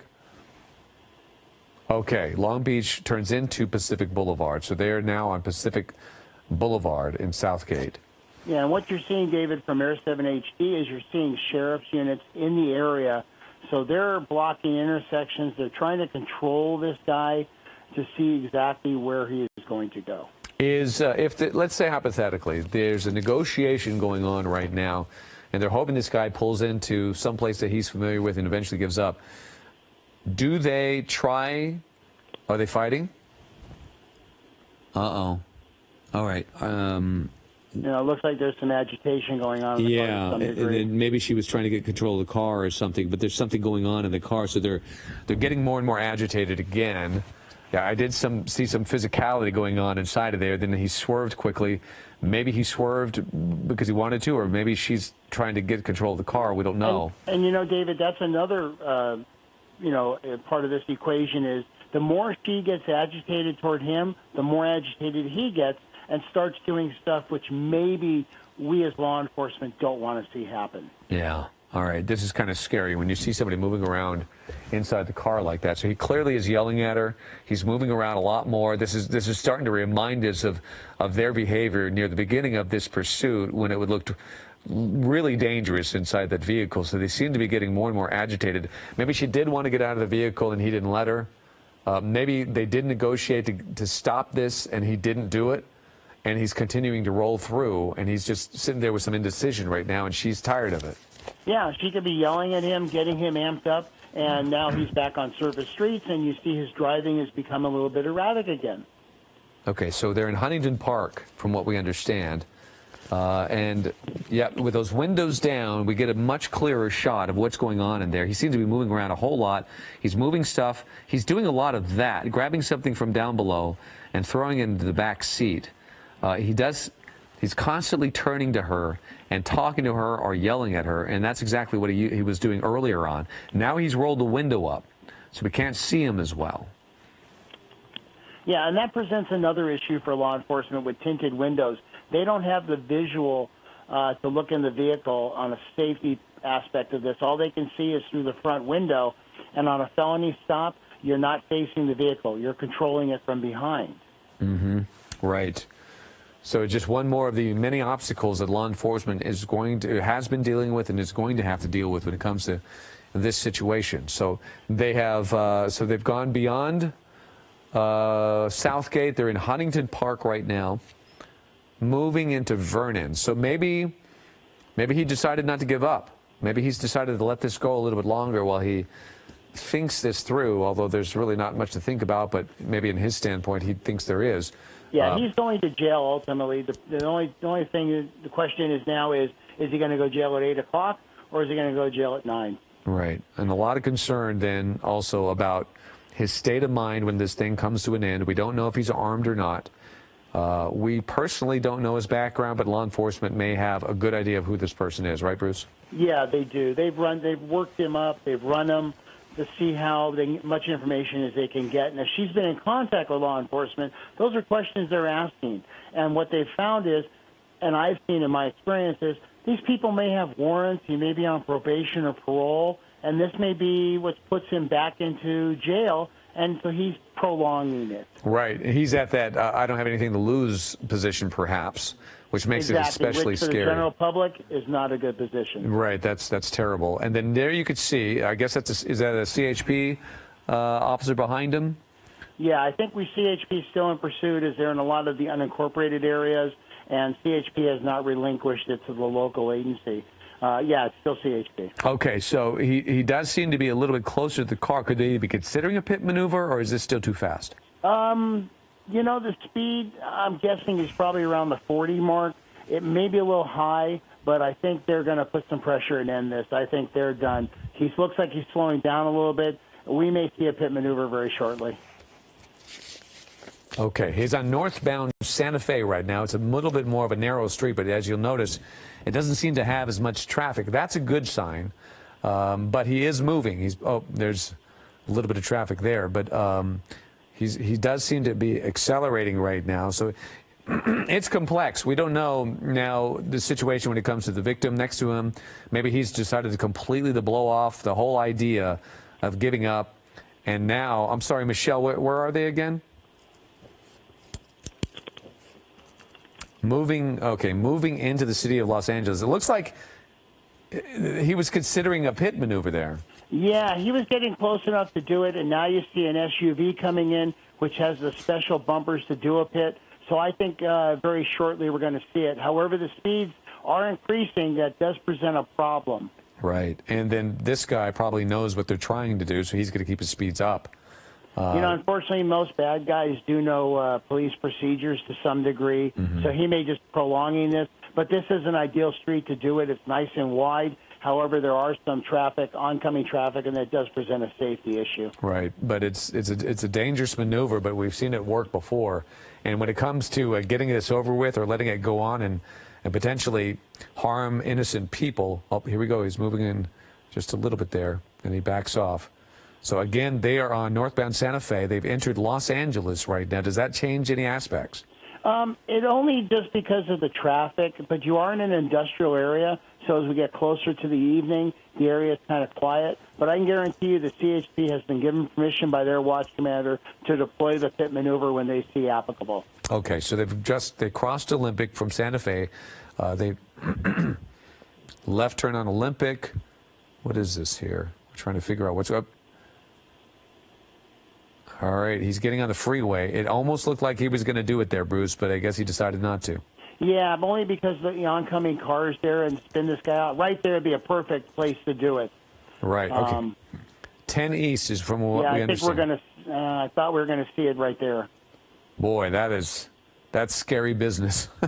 Yeah, and the other thing, too, is you're on a freeway on-ramp, so it's elevated. Right. So if you were, this car potentially could crash through the barrier and fall to the ground, and, now you've got a bigger mess. Right, and that might be why they decided not to do it. But, boy, you know that they were thinking about it. So let's watch what he does. The officer was definitely going to do it, and I really thought he was going to pull the trigger on that. Right. So as he gets further away from home, does this thing get more dangerous? Well, now we've seen him try to go home, but he's changed his mind, so he really has the mindset of getting away now. I don't know where he's going. It looks like he's still northbound in the city of L.A. Now you're going to have LAPD also involved as the sheriffs have dropped off. So, yeah, this does get a little more complex. Okay. East L.A. overchanges where he is right now. Let's figure out. He just split over there to the right. CHP moving in again. But there are other folks on the road. He's heading into East Los Angeles right now. Yeah, and you're not going to see a pit maneuver on the freeway unless they can control traffic. Yeah. So far, from what we understand, we haven't seen any spike strips either. So 5 South is where he's going right now, Bruce. In East Los Angeles, he's heading to the 5 South. Yeah, because of all the traffic on the freeway, you're not going to see spike strips or the pit maneuver. But CHP is going to get behind him and let him know, hey, we're here. We're not going anywhere. So why don't you just pull over and give up? Right. Okay. So there's traffic ahead is what we're hearing. So he's going to start running into traffic. That's when he seems to get a little bit nervous. On the 5 freeway south right now. He's East L.A. is where he is. 5 freeway south. Look for some traffic, and we'll watch his behavior. I think is his window down again. His window is down again, so you can see the driver. You can't see the passenger who is next to him, but you can at least see the driver. The sun is starting to set, so visibility might be a little bit more tricky as well. I guess that changed things for law enforcement, doesn't it, Bruce? Yeah, as you get into nightfall, vision, field of vision becomes diminished, so that's when you have the spotlights, the night sun from the helicopter, which is still following this. Those are tools that the officers will have to employ. All right, there's a really tricky maneuver there. He's trying to weave his way through big 18-wheelers as well as other traffic. A big lane change there and then multiple lane change there.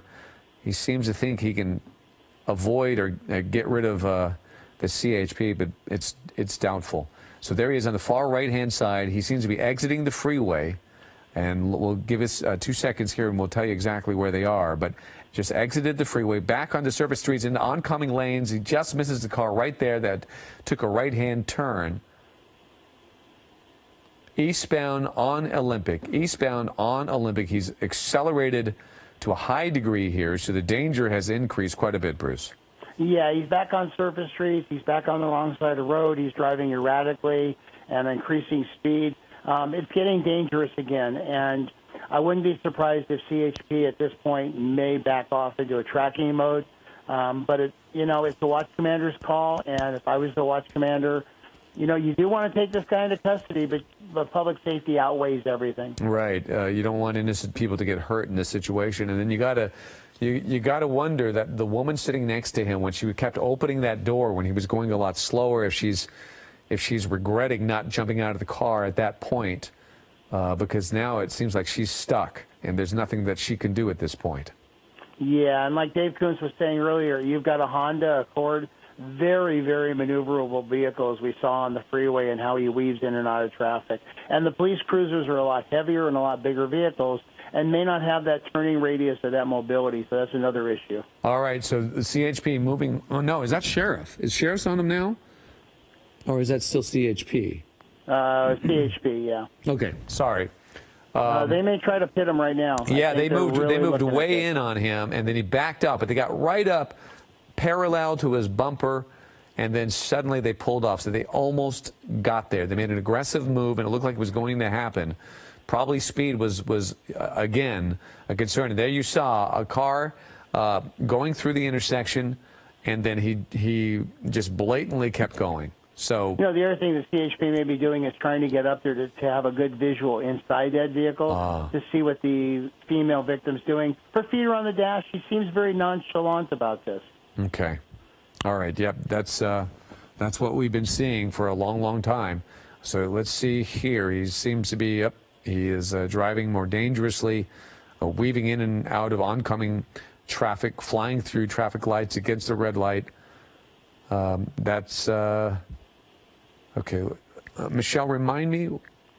He's on East Olympic in East Los Angeles. So he's north of the Southgate area. Okay, approaching Atlantic. At this point, CHP is going to stay in pursuit of him. Yeah.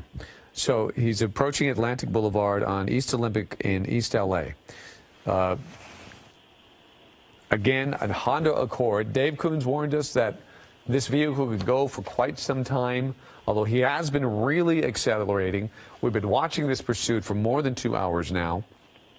And fuel may come to be an ally, or lack of it may come to be an ally eventually in this pursuit. We hope that he didn't have a full tank of gas. And just recently, we've seen a number of pursuits suddenly come to an end because they did run out of gas. So it does happen. Here we go.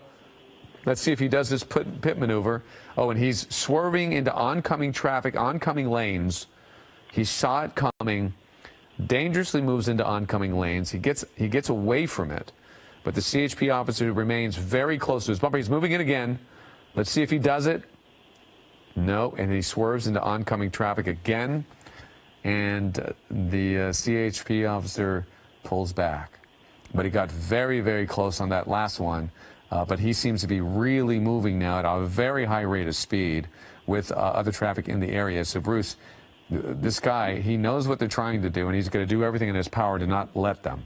Yeah, that's what it appears. However, this is a perfect street to do it on, nice and wide. Yeah, you do have some parked vehicles, but the CHP is officer sending a message to this guy, hey, we're right here, we're right behind you, we're not going anywhere. So why don't you just pull over, buddy? Boy, it is a remarkable skill to be able to do what these officers are doing.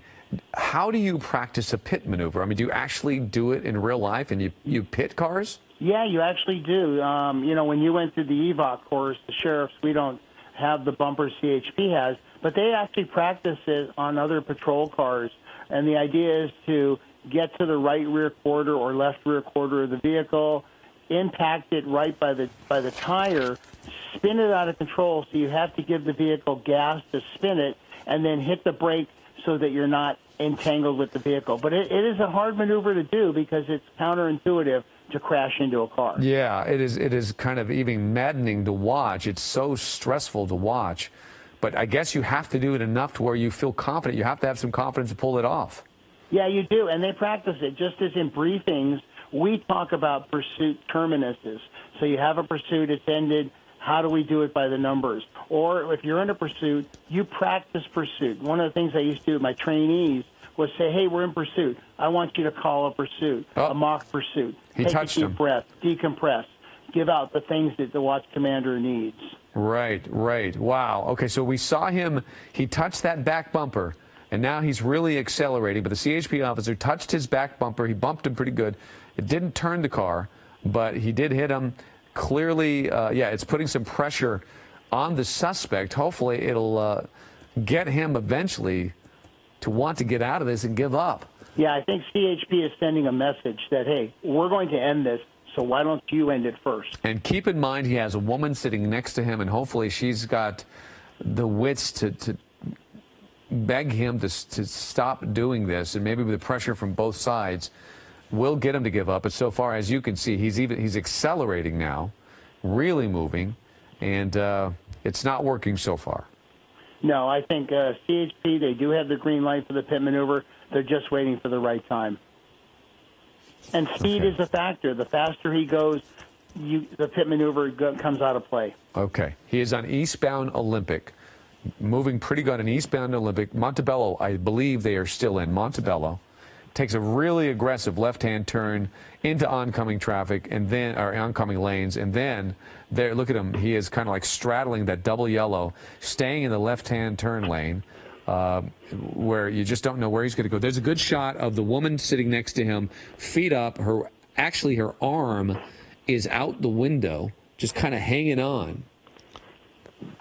Yeah, you know, she doesn't seem to be a victim to this degree right now. I mean, I think earlier she was, but she seems a lot calmer maybe with her demeanor. Yeah. Yeah, it is. It's kind of, it's so confusing, and this shows you the difficulty of what law enforcement has to deal with. So here we go, the CHP officer again moving very close, and then, as you can see, the driver blatantly moves into oncoming lanes, and there's an island now between them, and he is blatantly into oncoming lanes, but luckily so far, no cars were coming. And there's a car sitting out in the middle of the intersection. Perhaps that person saw what was happening and just stopped. But boy, that's where it gets really, really stressful. You know, there's a matter of almost no time to react if there's a car that comes out in the middle of the corner, he's looking one way and this guy's coming the other way. Yeah, center median is an ideal area because the vehicle won't hopefully cross that into oncoming traffic. You want a nice wide street with this. And I wouldn't be surprised if CHP bumps his bumper again and sends a message. Yeah, I mean, all of us, I think, are all rooting for the CHP to try to get this thing over with, I mean, safely. But it's so maddening to see this person on the street right now, putting so many lives in danger. So he is on westbound Beverly Boulevard now, Beverly Boulevard in Montebello. Yeah. You know, David, what's interesting with social media, and I'm sure as you check it, people are actually telling the police to, hey, ram the vehicle, shoot the vehicle. Yeah. I mean, they don't want this to go on either. Yeah, they want it over with. It is scary. And so many different things go through your mind of what could possibly happen at the end of this pursuit. So there he is. He's squeezing through on the right-hand lane, cars stacked up at that intersection. He finds an open lane. He squeezes his way through and flies through the intersection. CHP right behind him right now, but he is refusing to stop. Yeah, you know, David, also, just to interject, police departments have what they call policies and procedures, chase and pursuit procedures. Suspects don't. Yeah, that's a good way to put it. So there are no rules. Yeah, and also civil liability. Who are they going to go back and look to sue if something were to happen? They're going to the police department, not the suspect. Absolutely. Yeah, yeah, that's a good point. So, yeah, so that's when pursuit management comes into play, where the watch commander is asking for certain things: speed, conditions, traffic, nature of the crime, description of vehicle, direction of travel. All those things play into it. Nature of the crime is an important one in this one because this guy is a domestic violence suspect, and the victim may be sitting right next to him. That's her arm, and those are her legs that you see there. We still don't fully know the story between these two. We're calling her a victim, But you're right, she may not be a victim, but it is a domestic violence suspect. They're going to pursue it as that, and therefore they have to have her well-being very much in their minds as they pursue this guy. Yeah, very much so. And what you're chasing is you're chasing a felony. You're not chasing a misdemeanor. And also they're probably going to pile on the charges, possible kidnapping or false imprisonment in this case. Okay, so when this does come to an end, obviously there's a lot of questions to ask on what the relationship is between these two. Was she a willing participant, or is she truly a victim? Is this a kidnapping? And it could very well be, and it could have started that way. Yeah, the other thing, too, is she may not be a victim. She might be a suspect. And he is trying to maybe keep her safe. So we don't know. Like you say, there's a lot of variables and a lot of investigation to sort out. Okay, so they are in East Los Angeles right now, moving about 40 miles per hour. Beverly, is this still Beverly Boulevard, Michelle? Yeah, westbound Beverly Boulevard in East Los Angeles right now, 40 miles per hour. I don't know if they've gone in a circle, but it does seem, though, that they found their way back to East L.A. Maybe they're heading back to where this all began again. It's very, very possible. It seems like they are making some sort of circle, and it does appear they're southbound. So they may have negotiated something in the time that it took them to make this circle. Mm-hmm. Okay. Northbound Atlantic is where they are right now. As the sun is setting, lights are coming on. Bear with us as he clears this building. There he is. It is a four-door Honda sedan, older model, four-cylinder, front-wheel drive. It is a pretty remarkable vehicle when it comes to this pursuit. It had makes some tight turns. It has some acceleration. It's really hung in there, and it's been going for quite some time. Our hope is that he wasn't on a full tank of gas. So one way or another, we need this pursuit to come to an end. That's it looks like they're over by the headed toward East Los Angeles College, I think. I'm being told that they're in Monterey Park. Okay, so they're real close by that area. Wrong side of the road in Monterey Park. He squeezed through there yet again. He has done that dozens of times in this pursuit. Complete willingness to go into the oncoming lanes blatantly there, and remarkably, he's been extremely lucky that nobody's popped up and hit him or he's hit them. And you know, the other thing too, David, is we talked about it earlier, the traffic. It seems like you and I, we have traffic all the time. Suspects, somehow they don't. Yeah, we do make that point. It's the middle of rush hour. We'll sit there and go 1 mile an hour. Somehow suspects find a way to continue to move and not get bogged down and stuck like we do. Yeah, he's over by the East Los Angeles College now, so, you know, school's not in session at this hour to the most part, so it looks like we're going to be okay, but you are in a residential area. Okay, so that makes that heightens the danger. There will be pedestrians out. There will be cars unsuspecting here. There you see this pretty broad street that they're on right now, and if there wasn't traffic on it, this probably could be a candidate for a pit maneuver, but there seems to be a decent amount of traffic in this area. Yeah, and that's the problem. You've got too many moving parts here, as they say, to really do a pit maneuver. Ideally, you want a wide open street with very minimal traffic. Okay. So I'm sorry, is this still Atlantic, Michelle? Yeah, okay. Northbound Atlantic, Monterey Park? Okay. The Monterey Park, you said it was East LA College, Bruce? Yeah, he's in that general area. I only know that because I recognize the streets, and I play baseball there on Sunday. Okay. Yeah, so, yeah, your connection to the community. So there he is, another example of him just kind of blatantly going into oncoming lanes. He just seems to hover quite often right in that middle left-hand turn lane, straddling the double yellow. So you don't really know where he's going to go, and he's more than willing to go into the oncoming lanes, especially when he was trying to get away, when the traffic was stacking up, and also when they were trying to pull a pit maneuver on him. And as they got closer, he just blatantly went into those lanes, having complete disregard of the possibility of a car coming out of nowhere and having no reaction time. But so far, everybody's been lucky in this situation. He hasn't hit anybody. He has hit a fence. He dragged that with him. He has been up on the grass. He's been on the sidewalk a couple of times, a couple of close calls there. But so far, it doesn't appear that he's hit anybody outside of perhaps this passenger who's sitting right next to him. And let's see, you could still see her legs up there, Bruce.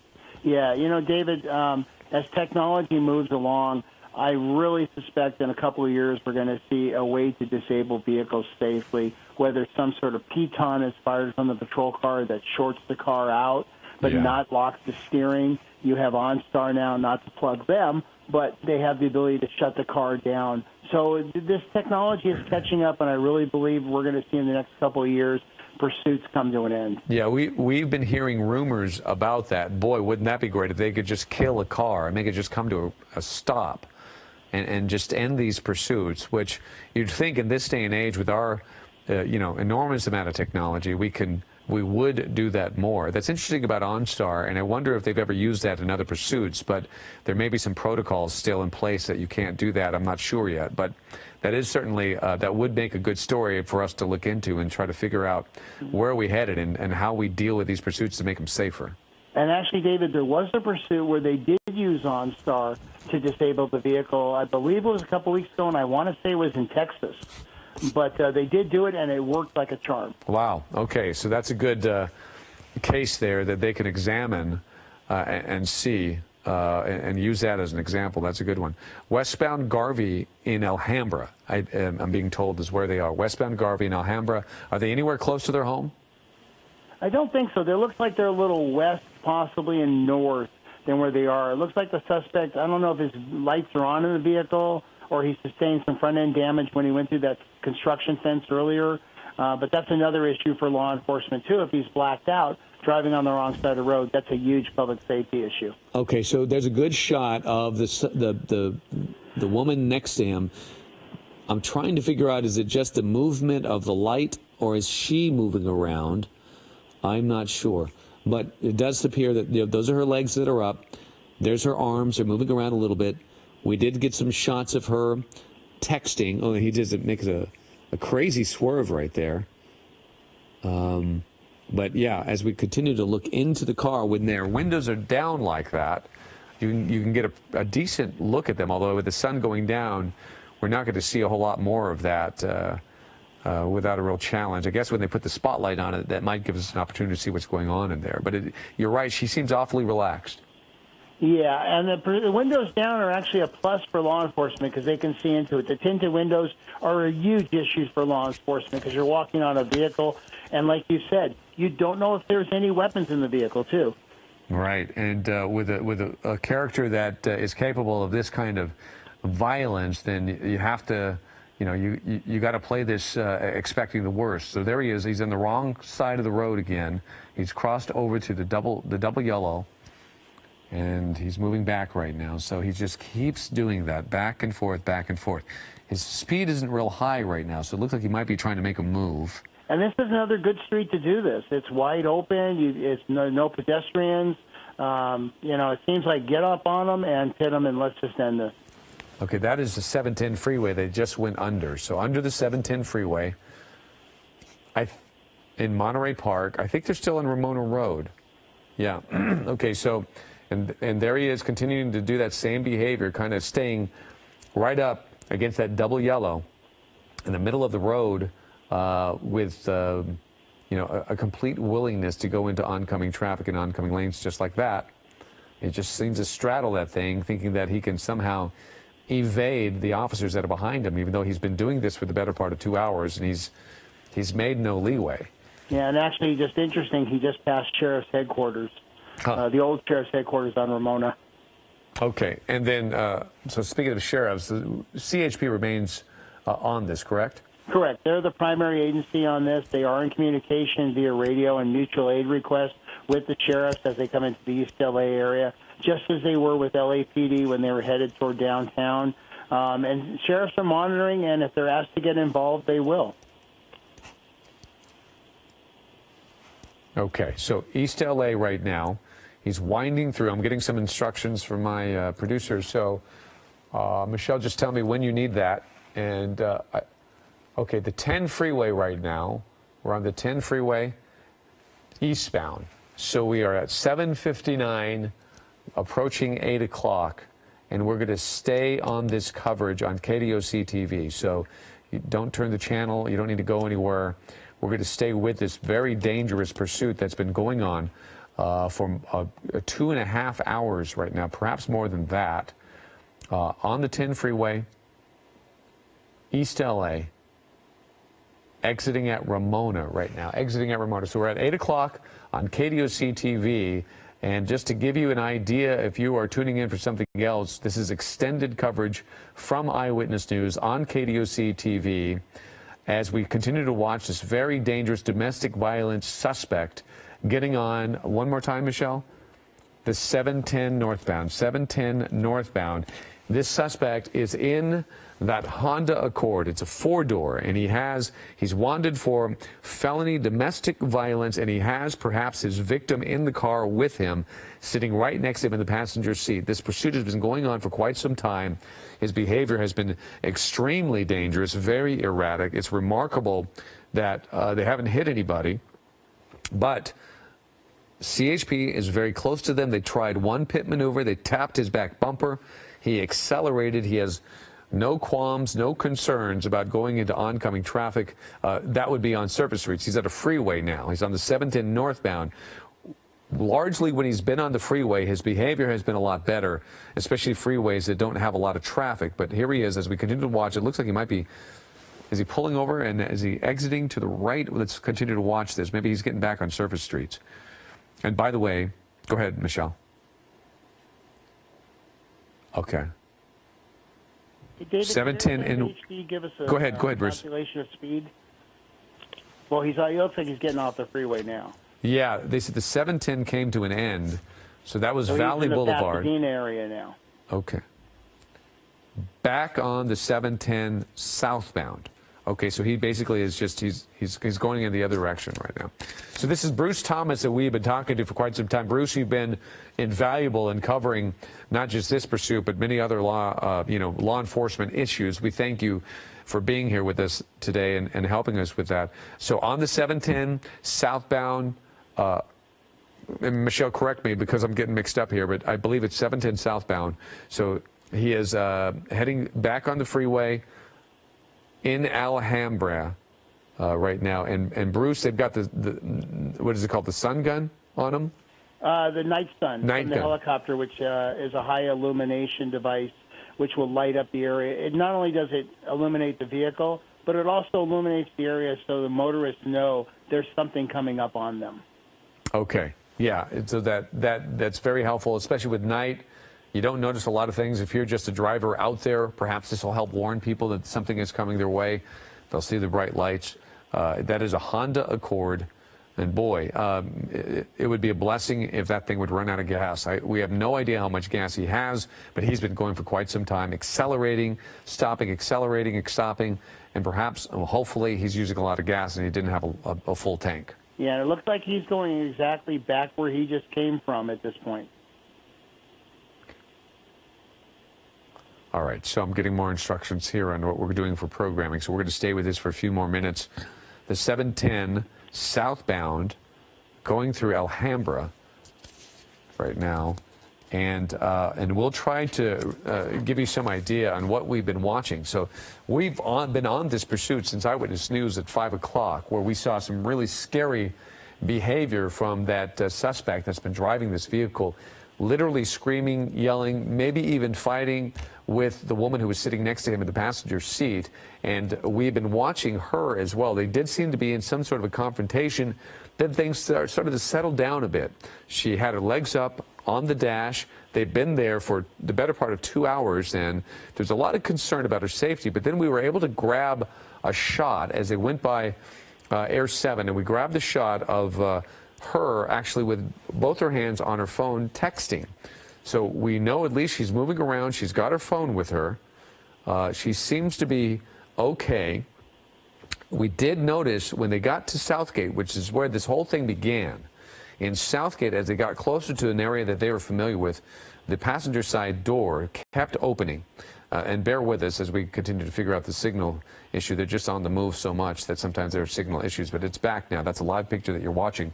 And Bruce, I can't tell. Are the lights off on that car? I think the vehicle sustained some front end damage, so it looks like there's only one headlight.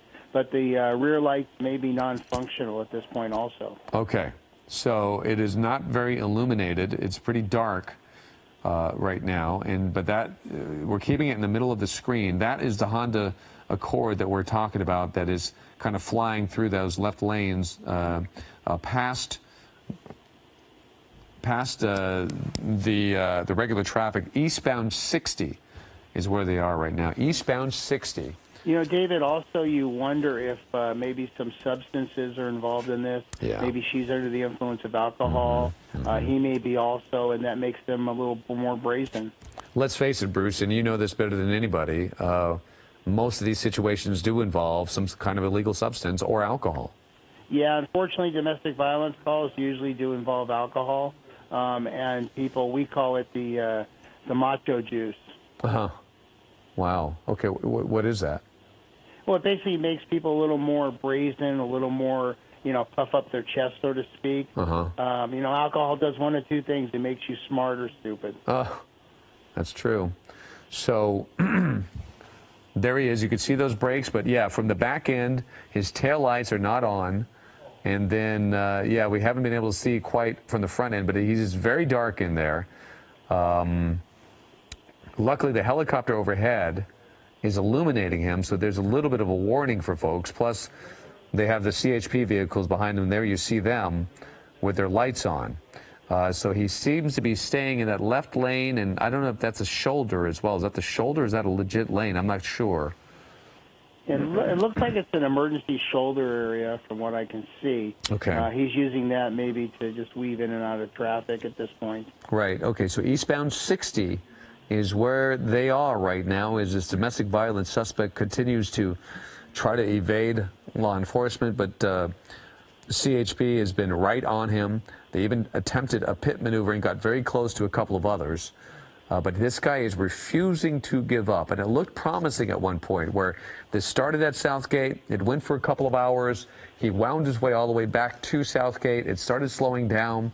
The passenger side door started opening and closing, opening and closing. It looked like they were going to give up. And then they didn't. Then David, we just saw the vehicle weave a little bit. So I know there was some left front end damage, as Air 7 HD showed.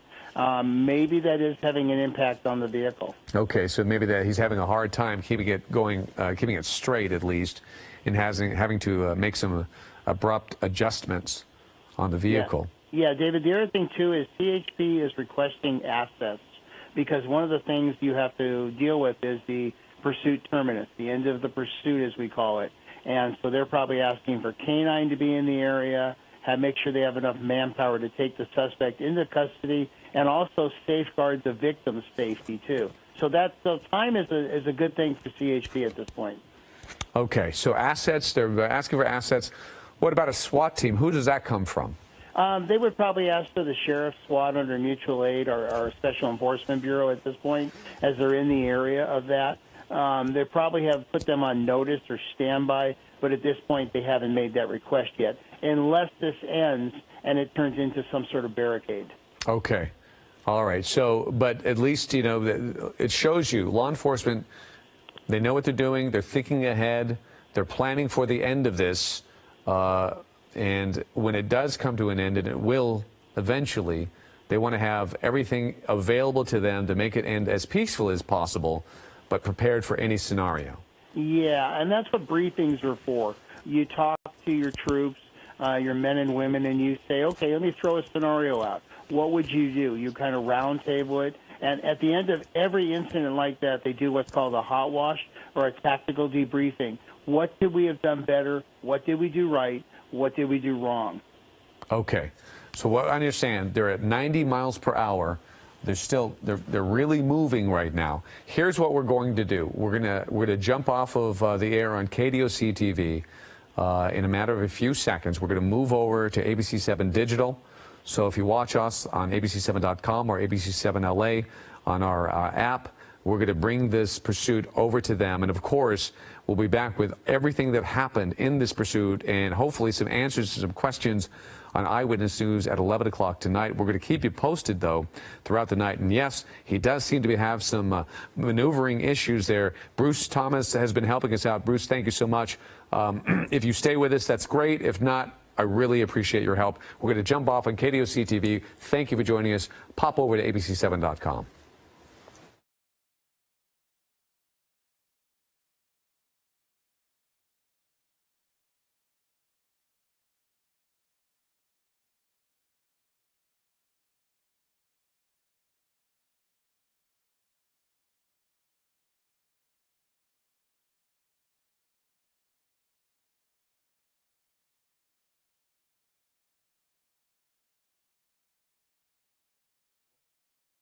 I'm David Ono coming to you. I am live in the studio here at ABC7 as ABC7, our Air 7 is overhead. We've been watching this pursuit for more than 2.5 hours now, and it continues to go. And a very dangerous pursuit at that. A domestic violence suspect inside that vehicle, but what complicates it is the fact that he has his victim with him. Early on in this pursuit, a lot of fighting and a lot of arguing, a lot of concern about her well-being inside that vehicle, but it also creates a lot of complication on how law enforcement has to deal with this high-speed pursuit. We've been watching some indications that there's some dissension between the two.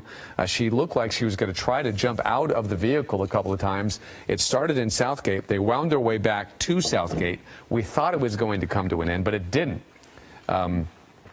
Immediately after, he seemed to have changed his mind, accelerated, got out of there, continued to wind his way through various other areas, and it seemed like they got into another argument.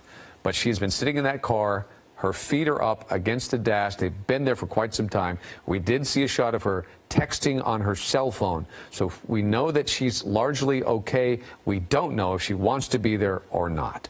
Bear with me for 1 second. We're going to do an anchor change. I'm standing with Eyewitness News anchor Mark Brown. So we're going to do a little shift. My voice is almost gone. Mark, welcome. And Bruce, by the way, is still on the air with us. Excellent. All right, David, thank you. Great work here.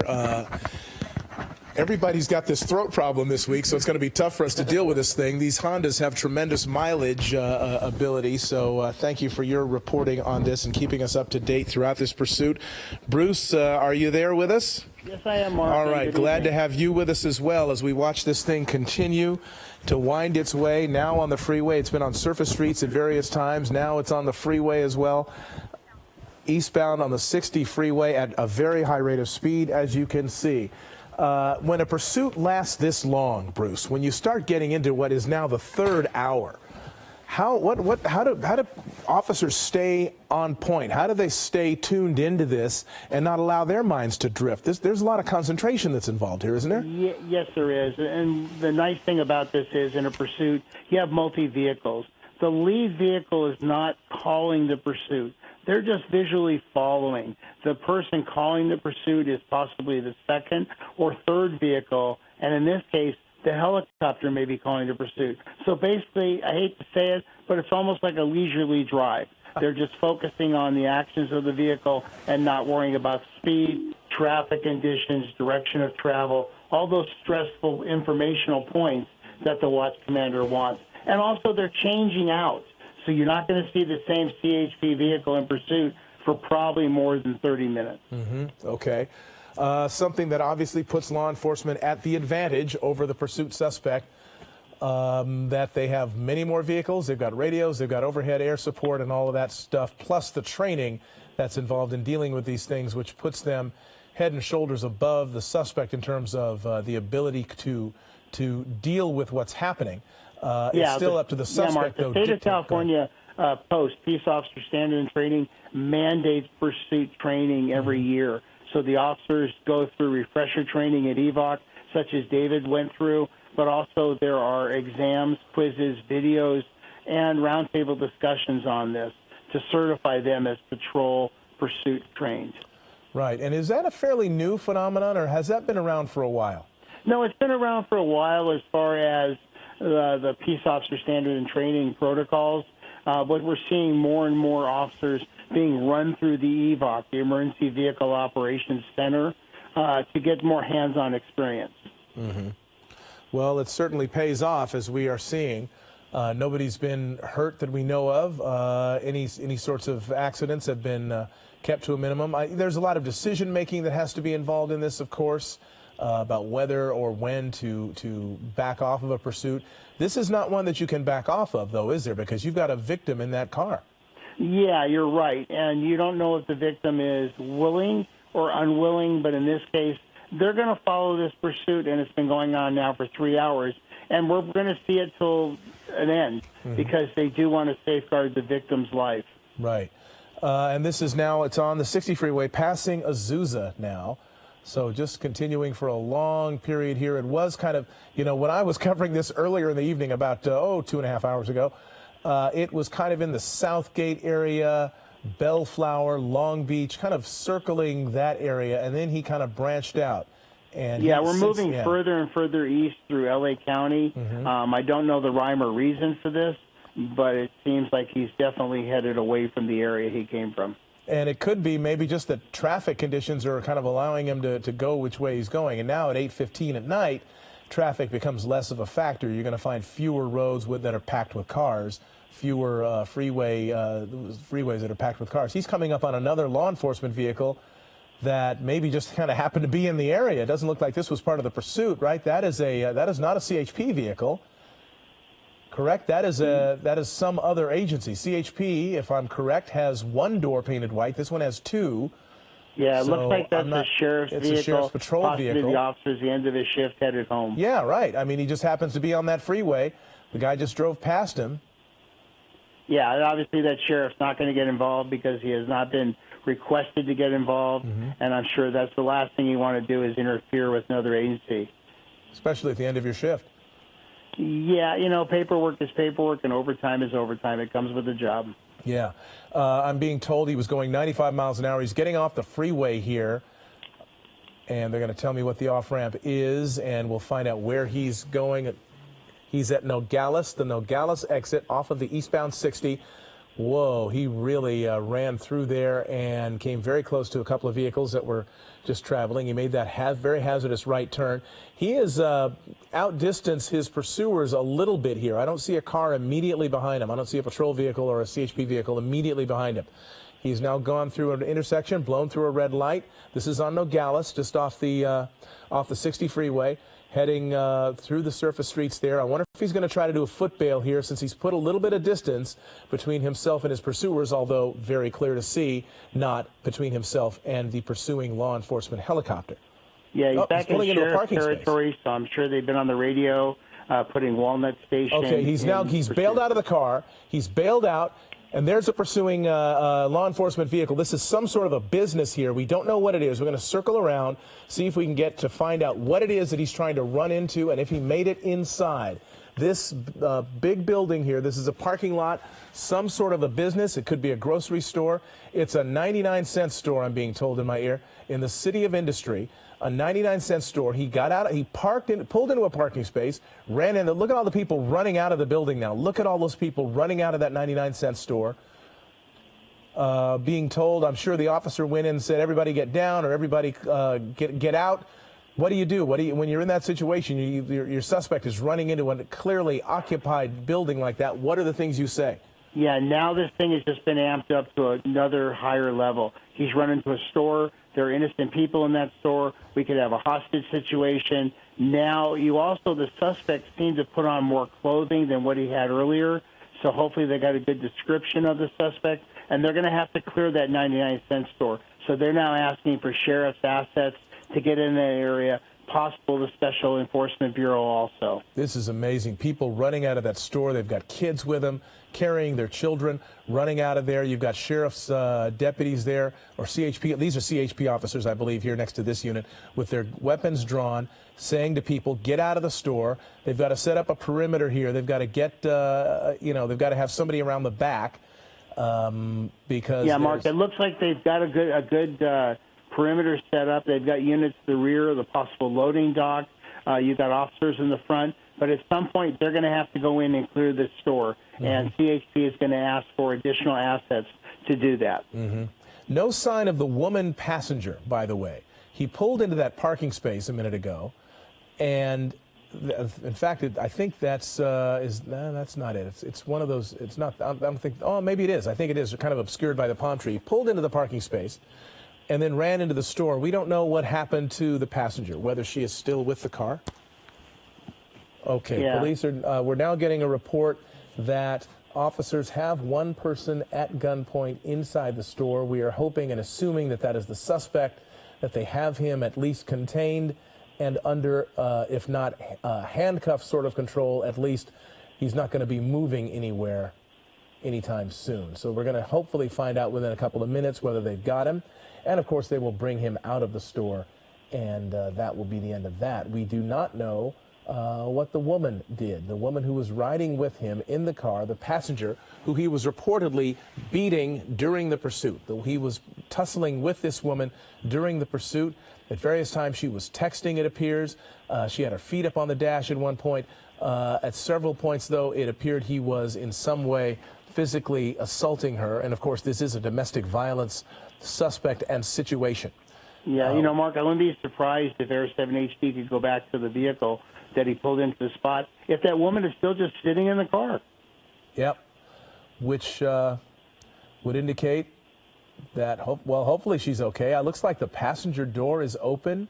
The stun gun is on that vehicle right now. Yeah, there she is. She is still sitting in there, leaning out. No officers are near her at this point. She is basically alone down there by herself. No one has arrived yet to assist her. They're concentrating at this point on the suspect, on this person who was and is a danger both to her and to the public. Yeah, Mark, I think if Air 7 HD can go back up to the front entrance, I think we see CHP personnel coming out.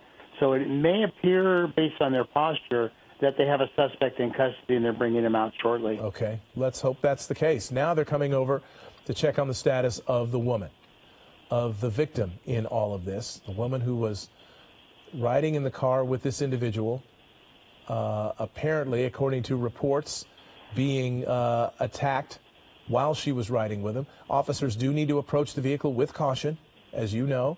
You don't just assume. You can assume nothing. You have to, especially even sometimes with domestic violence situations, officers respond to those and end up in a very violent situation, sometimes inexplicably. Yeah, you know, your victim becomes your suspect philosophy. It looks like they do have the suspect in custody. It looks like they have put a code 4 out, and this thing comes to a peaceful ending. Well, it sounds like it. Yeah, we just heard the suspect is in custody inside the store, and they should be bringing him out in a couple of minutes. I believe we have a ground crew on the way there to try to find out as much information as they can about this. But there now, officers are assisting the woman. I believe those are sheriff's deputies right next to the car, and then some CHP officers off to the front of it. You see the different law enforcement agencies now parked in front of the store. This is a 99-cent store, again, it's in the City of Industry. And is that your suspect right there? Can we zoom in tighter? Yeah, the suspect did put on some additional clothing as he was bare-chested before, but now he put on a long black sleeve shirt. Yep, didn't work. Nope. It never does, Mark. It never does.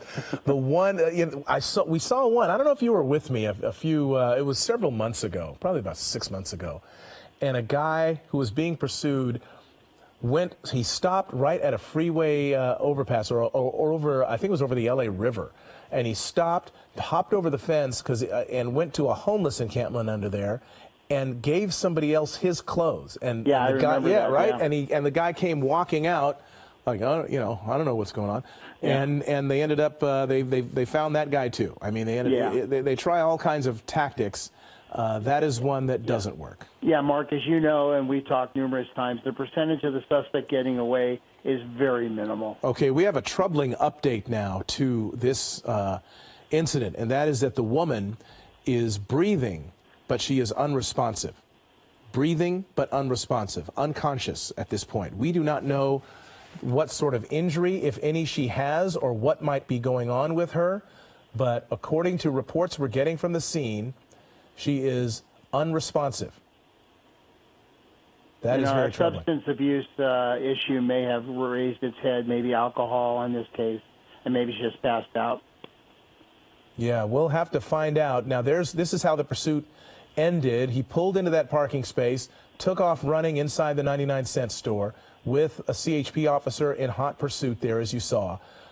Pulled into that space, and within about 5 to 7 minutes or so, he was in custody, but not before a bunch of people came running out of that store, some carrying their children with them, watching while highway patrol officers and other law enforcement officers went in after that suspect, presumably with guns drawn, looking for him, and one can presume barking out orders and or warnings to people to get out of the area and the like. So that's what happened. Yeah, go ahead, Bruce. If I can interject something, you know, there's a thing and actually a crime called domestic terrorism. Mm-hmm.